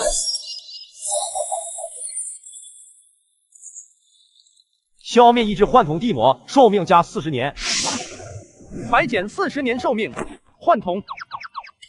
地震，难道说城中的一切是这玩意整出来的？这么弱，应该不是他，或者说不只是他。这地底绝对不止这一只地魔，不排除这地魔有首领之类的存在。我用破煞刀试了试幻瞳地魔的表皮防御，能破开，就是有点吃力。或许该升级下装备，面对后续的危机。想到这，我用破煞刀将地魔的皮剥了下来，将喷火器的炮筒用地魔皮包裹，将其卷成一根管状物体，随后砍下一根骨头塞入其中，并从怀中掏出仅剩的血烛也塞了进去，并用万物笔在表面写下大口径火箭筒，搭配穿甲弹，加强初速和穿甲弹硬度，并可对拜神产生伤害。没有弹药时可消耗寿命补充弹药。是否消耗140年寿命强化黑夜特工版火箭筒？贵是贵了点，但1分寿命1分货。梭哈。强化成功，当前剩余寿命58年0233天。黑夜特供版120毫米火箭筒，搭配1枚120毫米特制穿甲弹，初速每秒2000米，最大射程2万米。穿透目标后可对煞气造成毁灭性伤害，并可自动填充弹药。1枚40年寿命，请不要轻易使用它，除非你的体质远超美式翘臀。乖乖，2000米每秒的初速，而且看属性，只要破防便可杀死拜神，只要命中神属性，估计得交代在原地，就是这消耗的寿命多了点。本还想靠火箭筒来刷寿命的我不得不放弃，只希望地魔首领挡不住穿甲弹。主人，这是什么？让敌人升天的大宝贝，那岂不是很美？可惜太大，清泉用不了。接下来便是刷怪攒寿命，若是神威镜拜神追来，穿甲弹没效果的话，便强化传送道具跑路，并净化身上的标记。我快速过了一遍计划，有一处漏缺，我从怀中取出1枚血丹，花费了40年寿命给自己加了个免疫神威镜级之下的迷魂煞，持续时间1个时辰。这下万无一失了，跑了20多级，等我出关，从血肉道观砍到阴阳宫，眼睛都不眨一下。空无一人，清风城到底发生了什么？那凡人小子也不见了踪迹。这里有发生过战斗，还有这个深坑，迷魂煞的气息，地底有东西。夜深了，千万别出门，因为他盯上你。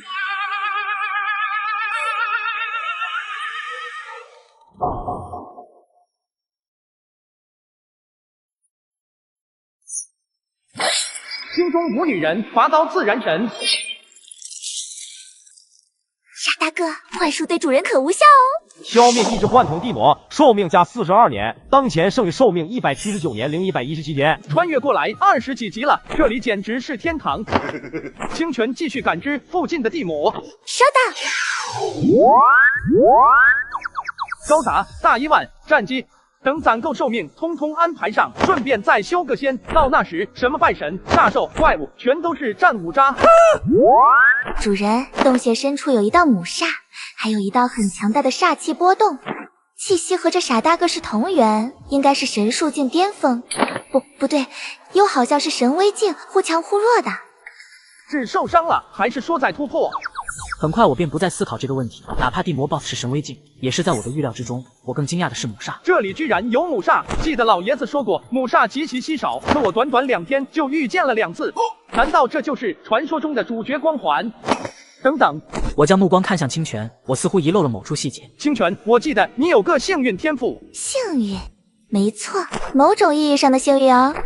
主人，你问这个干嘛？某种意义上的幸运，这样就解释得通了。什么解释呀？不懂。很快我便将事情的前因后果给理清了。自从我出村后，明明啥也没做，但生死危机已经经历了数次，相对我的实力也得到了巨大提升。这或许便是幸运的体现，只是这种幸运风险很大，若是挺不过去，便会成为不幸。要不要？我看着清泉，瞬间便将刚诞生的想法给掐灭。清泉是这个世上除了老爷子，我唯一的朋友了。况且这并不是坏事，这种幸运能加速我的成长。清泉，除了地魔 BOSS， 其他地魔的位置呢？大多都聚拢在 BOSS 身旁，少部分分散在洞穴的各个入口，但都没有落单，最少也有2只傻大哥。都在 BOSS 房，这就难办了。清泉，我们先清理分散在洞穴的地魔。主人，这些傻大哥不是聚在一起吗？我觉得可以在地底深处埋一个超级派大星，将这些傻大哥全给送上天。好像也不是不行，剂量足够 ，BOSS 也得饮恨于此。先将外围的地魔收割，攒够寿命，再搞波大的。很快我便在清泉的指引下开始收割地魔，以我如今的实力，可正面硬刚2只地魔并直接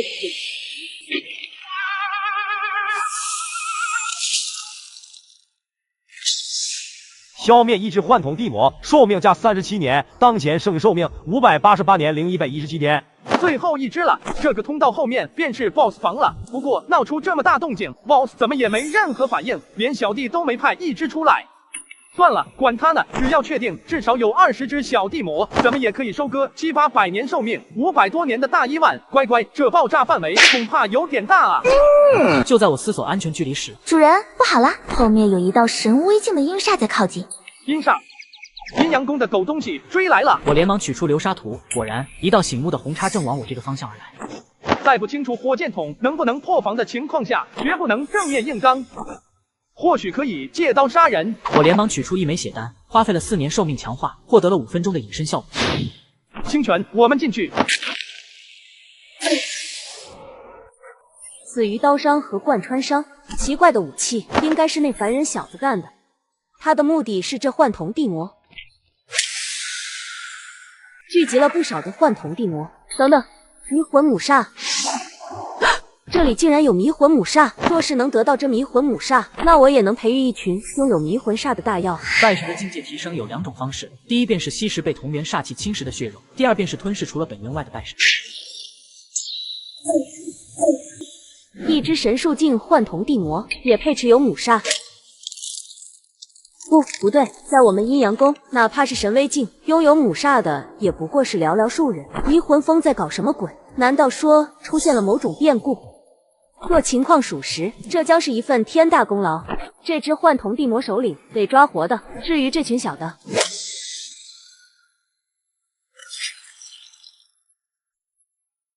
幻境不是梦境，压榨母煞的力量来制造困住我的梦境。暴殄天物的畜生，吞噬了你，吾将突破至神威境，这叫物尽其用，杀女人。这梦境最多也就是困住我，梦境中的你也不过神术境，奈何不了我分毫。等母煞的力量耗尽，这梦境不攻自破。为了将你引来，吾自然有万全之策，可不要忘记了，外面可还有不少我的手下。神之威降临。引我过来，你是故意将我煞气所化的青鸟吞噬的。神之威状态下，你又能持续多久？当你煞气耗尽，便是我享用美味的时刻。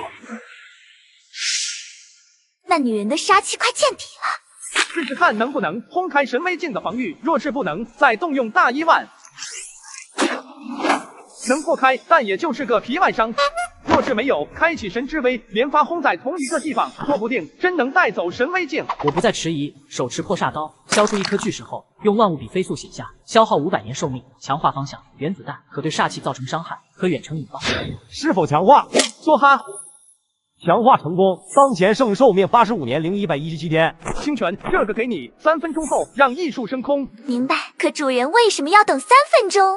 这3分钟是给我们用来跑路的。说完，扔下大1万，我便带着清泉疯狂远离这里。以我如今的速度，3分钟足够我跑到8公里开外。500年寿命，应该还不足以达到沙皇炸弹那个威力。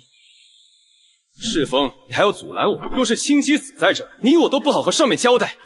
你就不好奇那凡人小子扔出去的铁疙瘩，若是经过他手救下清溪，那这次的计划将天衣无缝。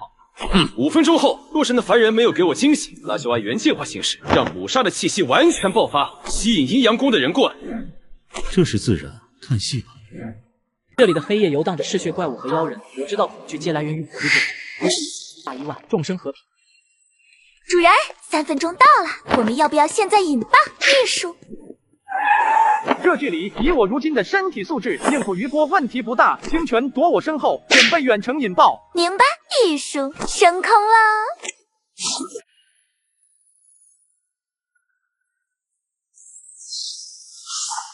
消灭28只幻瞳地魔，寿命加1064年。那该死的两脚羊坏我好事，该死就不该放任其不管。最多再有2分钟，我便能吞噬那个傻女人，突破至神威境。不干，我不。傻女人。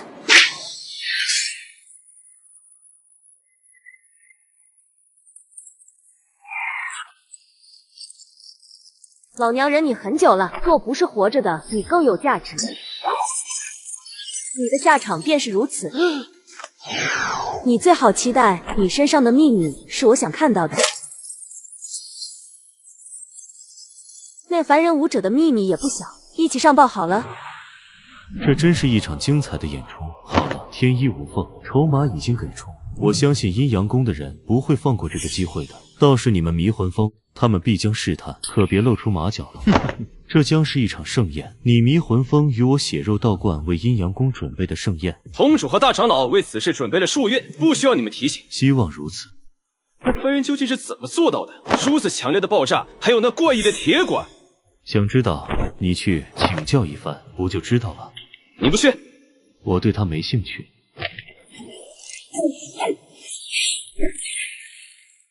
什么意思？我有兴趣。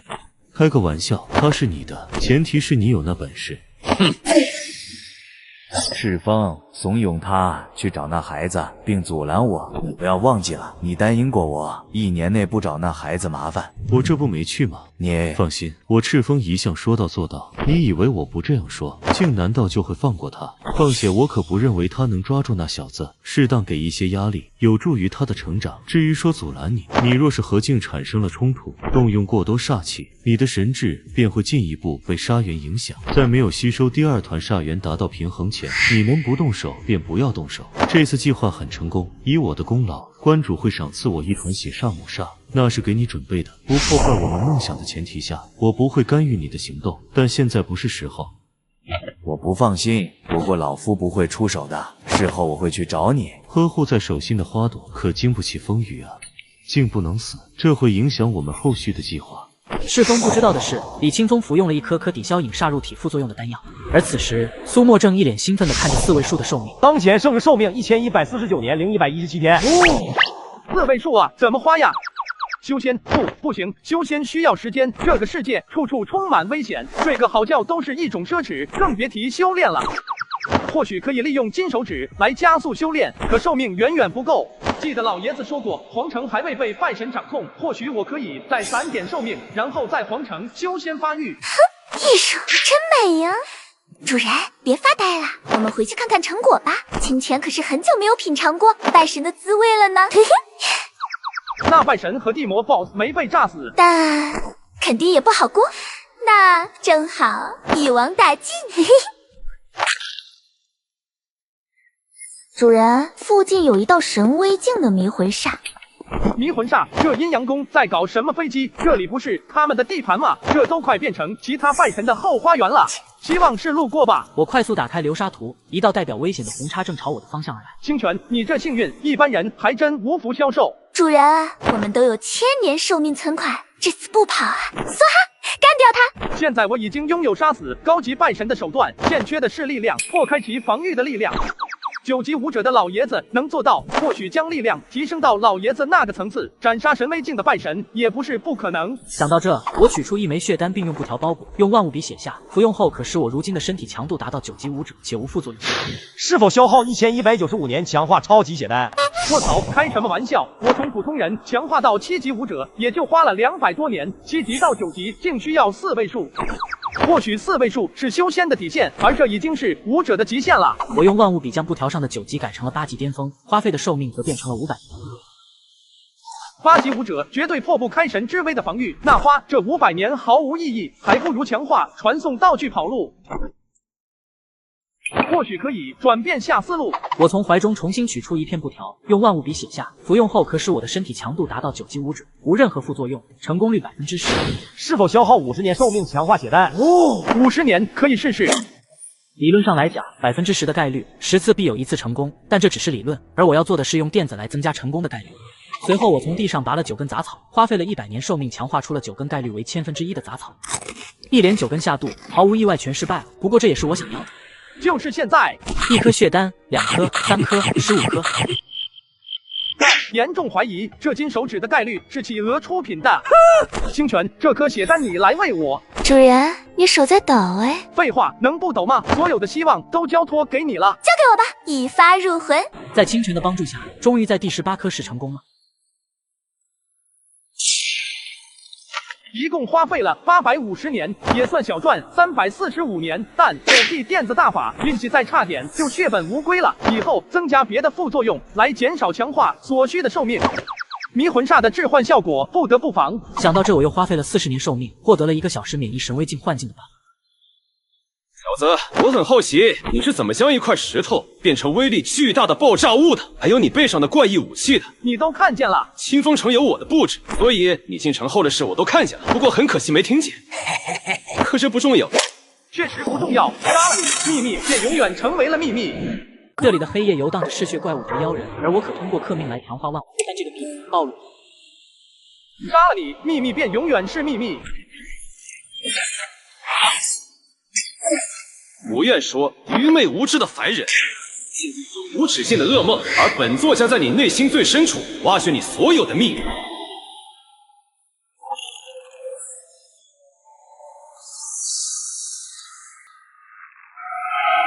杀趣不未知，是不是很有趣？磨灭一缕离魂煞，寿命加50年。这一刀是不是也很有趣？废话真多。九级武者在洞穴时明明是7级。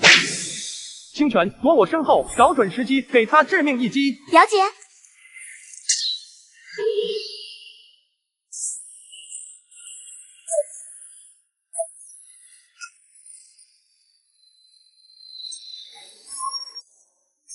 避开了要害，但你又能避开几回？大爷，本以为你最多免疫神术境的幻术和梦境，没想到连神威境都能免疫。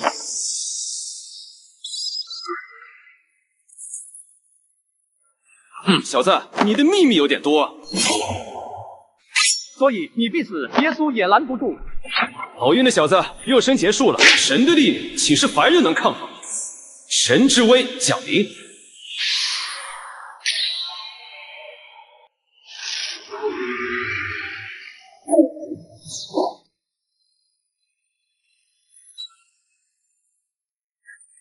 还是低估了神之威。没用了，9级武者再强也是凡人的力量。你虽然免疫幻境和梦境，可你也太小看离魂了。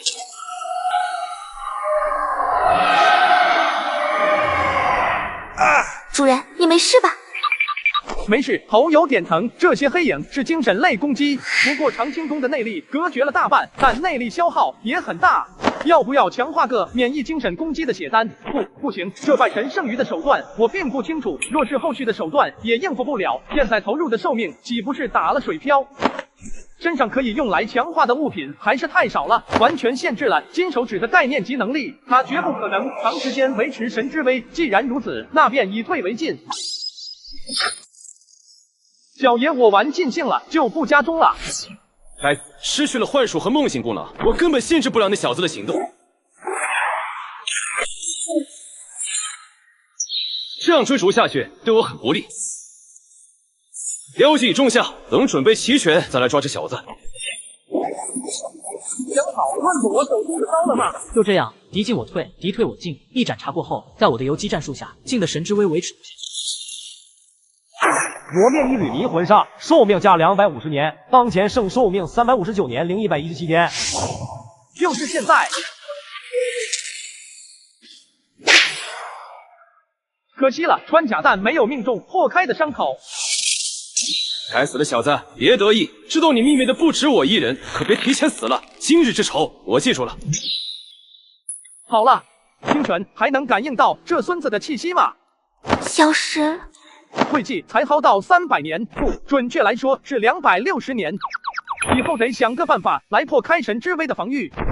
主人，附近还有3道煞气聚集在了一起，2道神威境分别是血煞，还有1道没见过，另外1道是神体境的阴煞。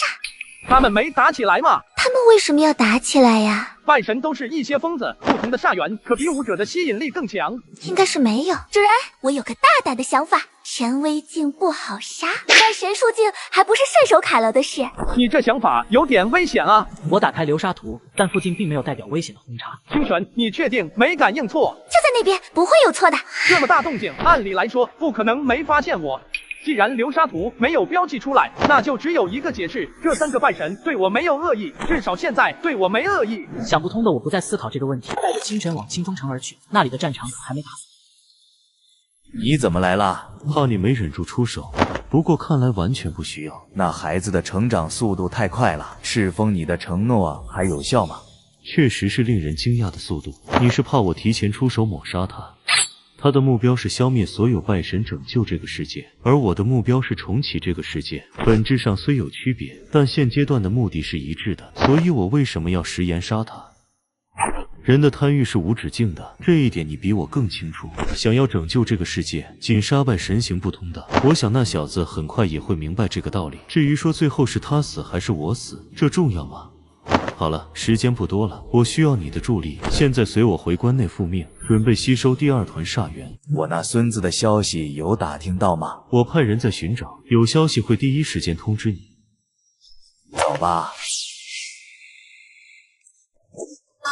我的地魔 BOSS， 还有美女小姐姐，没了，都没了。清泉的大餐呀！干，气死我了！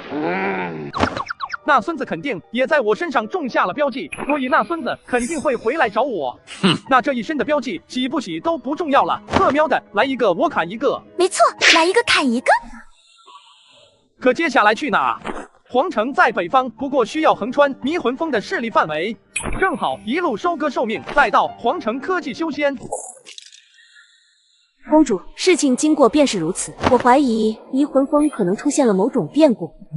这畜生的记忆证实了迷魂峰确实发生了变故，可惜了，这畜生知道的不多，在获得迷魂母煞后，便逃到了清风城。哼，你怎么看？派遣长老探查虚实，看具体发生了什么事，再做定夺，这事我来安排。智邪君，这探查任务你怎么接了？哪怕真发现了什么，功劳也比不过那凡人小子的秘密大。而且青姬将那凡人小子的秘密也说了出来，现在宫内盯上那小子的不在少数，我们要抓紧时间了。那小子就在迷魂峰，正好一并解决。这里的黑夜游荡着嗜血怪物和妖人，而我处在横穿妖人横行的地方。芷然，怎么停下来了？清泉，你说上一集我们才揍了个迷魂峰的长老，现在横穿迷魂峰，会不会太冒险了？道理我都懂，可主人，附近的拜神势力除了南边的无情庄与我们无瓜葛，其他几家都有敌人呀。明明啥也没干，就四面楚歌了。罢了，按原计划行动，神威镜对我威胁不大，哪怕遇到神域镜，也有寿命，都得跑路。我掏出流沙图，确认方向后便继续上路。数个时辰后，我进入了迷魂峰的势力范围。主人小心，有迷魂煞靠近。强度怎么样？应该是神术镜吧，好奇怪的感觉。奇怪。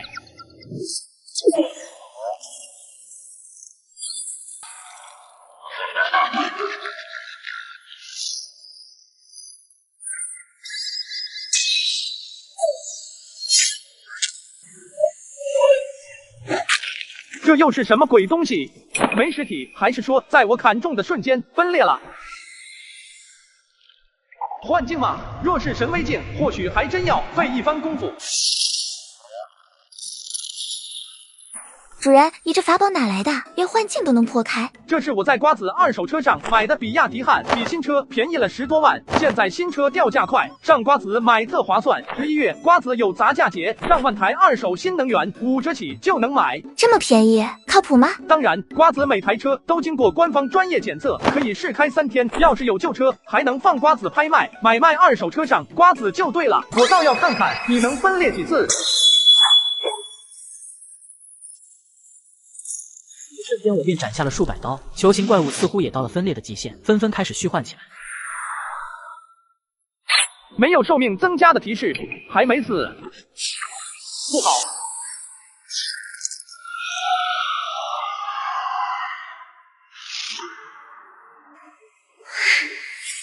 主人，你没事吧？煞气涌入了我的身体，怎么可能？长青宫内力可是有隔绝煞气的功能啊！就在我想掏出血丹，花费寿命强化个驱散煞气 buff 时，煞气又在瞬间消失殆尽。流沙图没任何反应。清泉附近还有煞气的存在吗？一切正常。正常？这怎么看都不正常，好吧？清泉，你刚刚奇怪的感觉是什么？就是那袭击我们的煞气，有点不真实的感觉。不真实？真是邪门，是退走了，还是从头到尾都是幻境？要不要加个免疫幻境的 buff？ 保险起见，我用万物笔写了张针对幻境的强化需求。清泉，时刻注意周边的煞气，这个地方很邪门。主人放心。没多久，我便来到了一座破败的村庄。空了吗？也是，这个世道估计都死光了吧？小哥，什么空了呀？公子，什么空了呀？这村庄明明一个人也没，这女孩什么时候出现的？阿飘，不过要是阿飘都长这样，也不是不能。清泉，她身上有没有煞气？是个普通人。普通人虽得到确定，但我不敢大意。掏出流沙图，一切正常，附近没有代表危险的红茶。小妹妹，这个村子就你一人吗？公子，你是眼睛出现了问题吗？张婶就在树荫下坐着呀。树荫看不见摸不着。是那女孩在开玩笑，还是我又陷入了幻境？清泉，你能看见吗？应该是没人吧，但那姐姐不像是在开玩笑。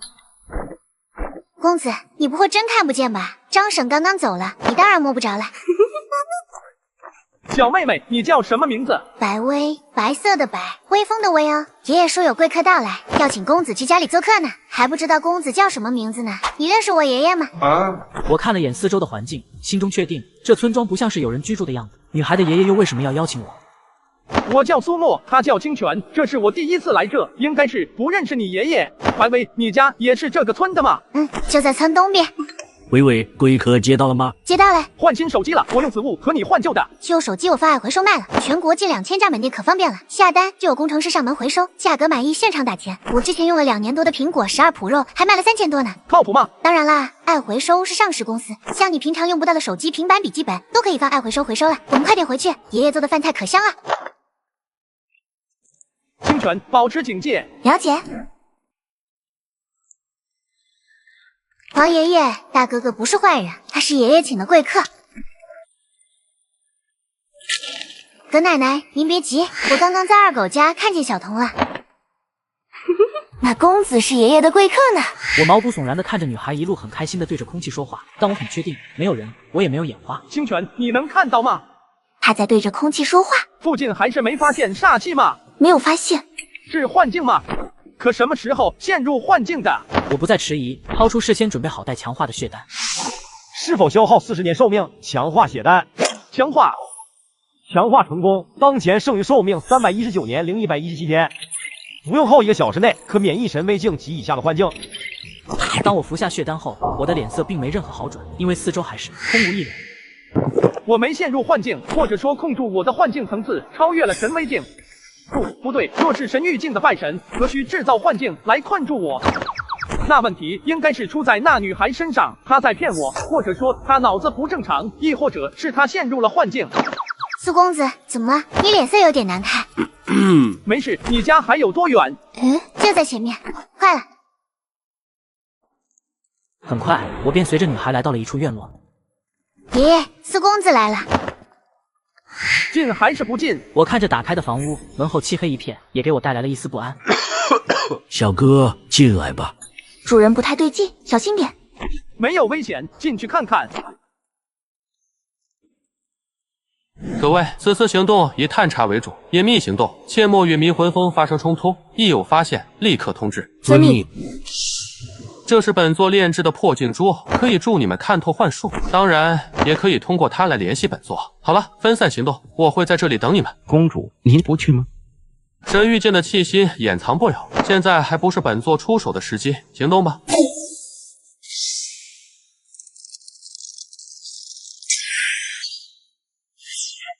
幽姬姐姐，你这是？青姬，你说在召唤我们之前，这两老家伙有没在那凡人小子身上种下标记？那晚他们行为确实古怪，一直想与我们分开行动，不排除这种可能。先看看他们在搞什么鬼，他们离开的方向可不是公主安排给他们的路线。蓝老魔，那凡人小子的气息就在下面。一个凡人村子，并没异常啊。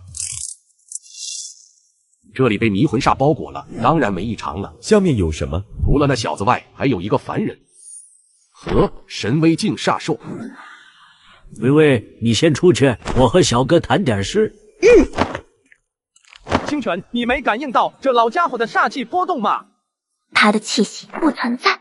幻术还能屏蔽感知吗？神威境的拜神，你引我来这的目的是什么？白薇真是你孙女吗？我想请你帮我照顾微微。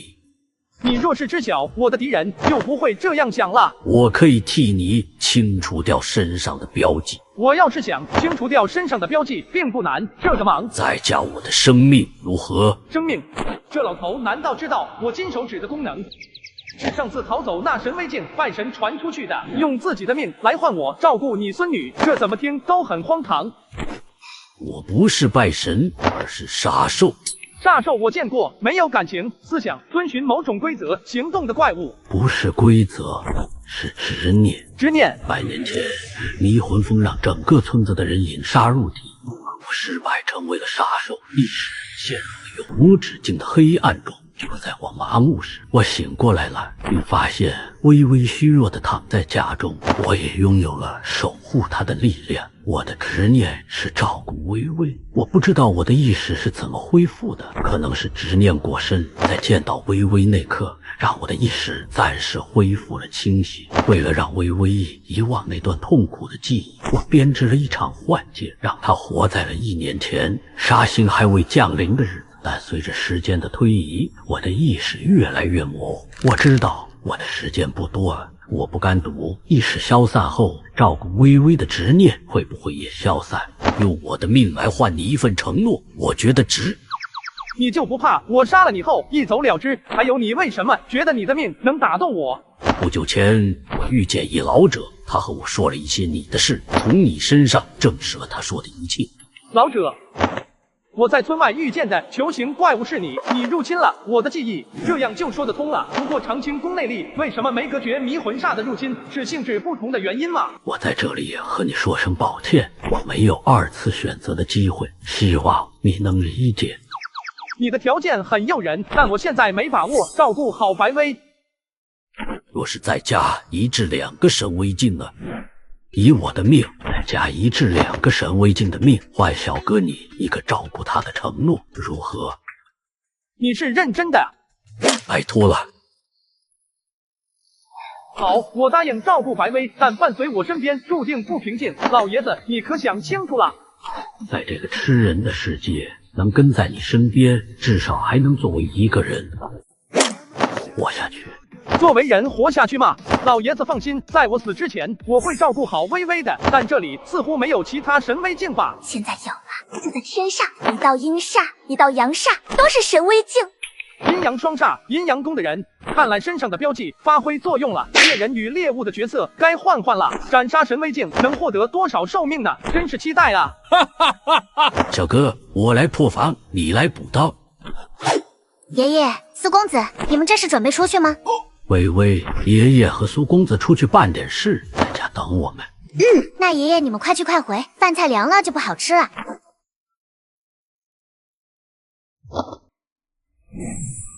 下面那只煞兽似乎和正常人没多大区别，奇怪。这不是重点，重点是神威镜的煞兽，仅凭我们2可没多大把握。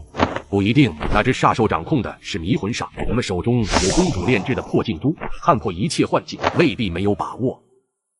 可行，不过临行前公主可是交代了，隐秘行动，我们若是和这煞兽对上，搞出的动静绝对不小。若是破坏了这次的探查任务，哪怕我们得到那凡人小子身上的宝物，也没命享用啊！不如发条短信和公主报备下。可以，但你怎么换手机了？旧的呢？方案回收卖了，可方便了。全国近2000家门店，下单就有工程师上门回收，价格满意现场打钱。我之前用了2年多的苹果12 Pro，还卖了3000多呢。靠谱吗？当然了，爱回收是上市公司，像你平常用不到的手机、平板、笔记本，都可以放爱回收了。好运的小子，罢了，他身上有我们的标记，不急于这一时，先完成公主交代的任务。不好，他们发现我们了！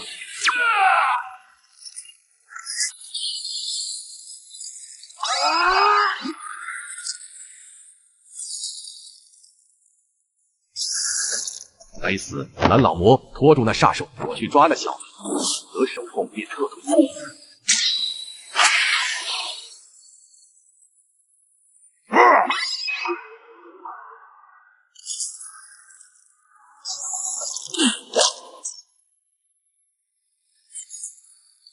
小子，上回让你跑了，这一次可没那么好运了。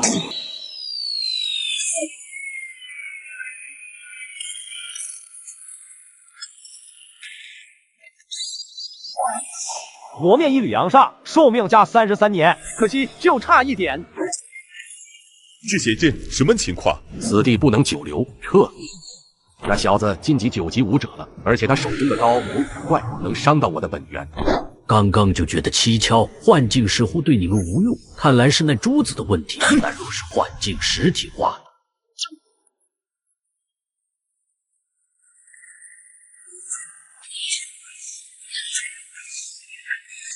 我操，要不要这么帅？等我修仙，一定要比这还帅！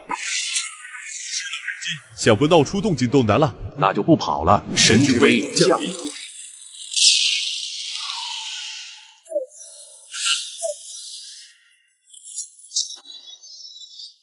老爷子，我来助你。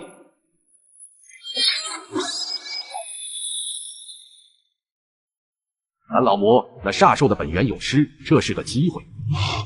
你是说动用阴阳大阵，可那样弄的动静会不会有一点大？煞兽纯肉身强度不比神之威差，等煞气耗尽，维持不了神之威，那我们必败无疑。大点就大点吧，向公主报备，我们这也算是事出有因了。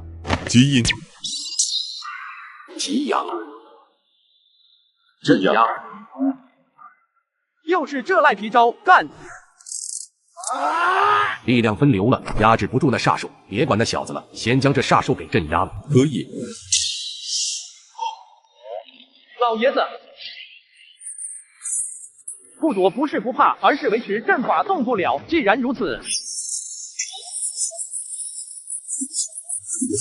赤血君，我的防御结界最多扛3分钟，肉身最多10秒，可要镇压这头煞兽，最少也要10分钟。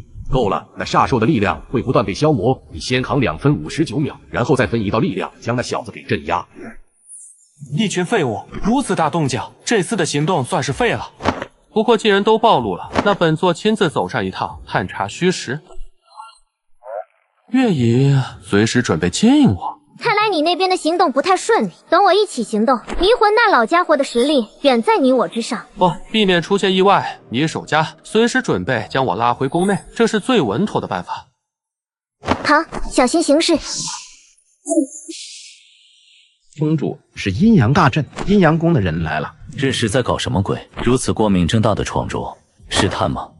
需要处理吗？派遣4位长老过去处理。遵命。等等，公主怎么了？来了条大鱼，我们可得好好招待下。这出戏别给我演砸了。明白。这是阴阳大阵，赤邪君他们找到那凡人小子了，可这动静未免也太大了。就为了一人类小子，他们就不怕破坏这次的计划？动用了阴阳大阵，看来敌人很强，加快速度。这人类小子果然在这。这是神威境煞兽，难怪要动用阴阳大阵。幽姬姐姐，我们现在出手吗？现在出手可捞不到好处，再等等。主人，天上又多了2道神威境的阴煞。清泉，帮我用万物笔写一张随机传送符，50年的，可传送3人。交给我吧。老人家，天上还有2个神威境。是老夫贪心了，还想留点力量多陪陪微微。不过这样也好，4个神威境，微微以后的安全更有保障。遗憾的是，不能和微微亲自道别了。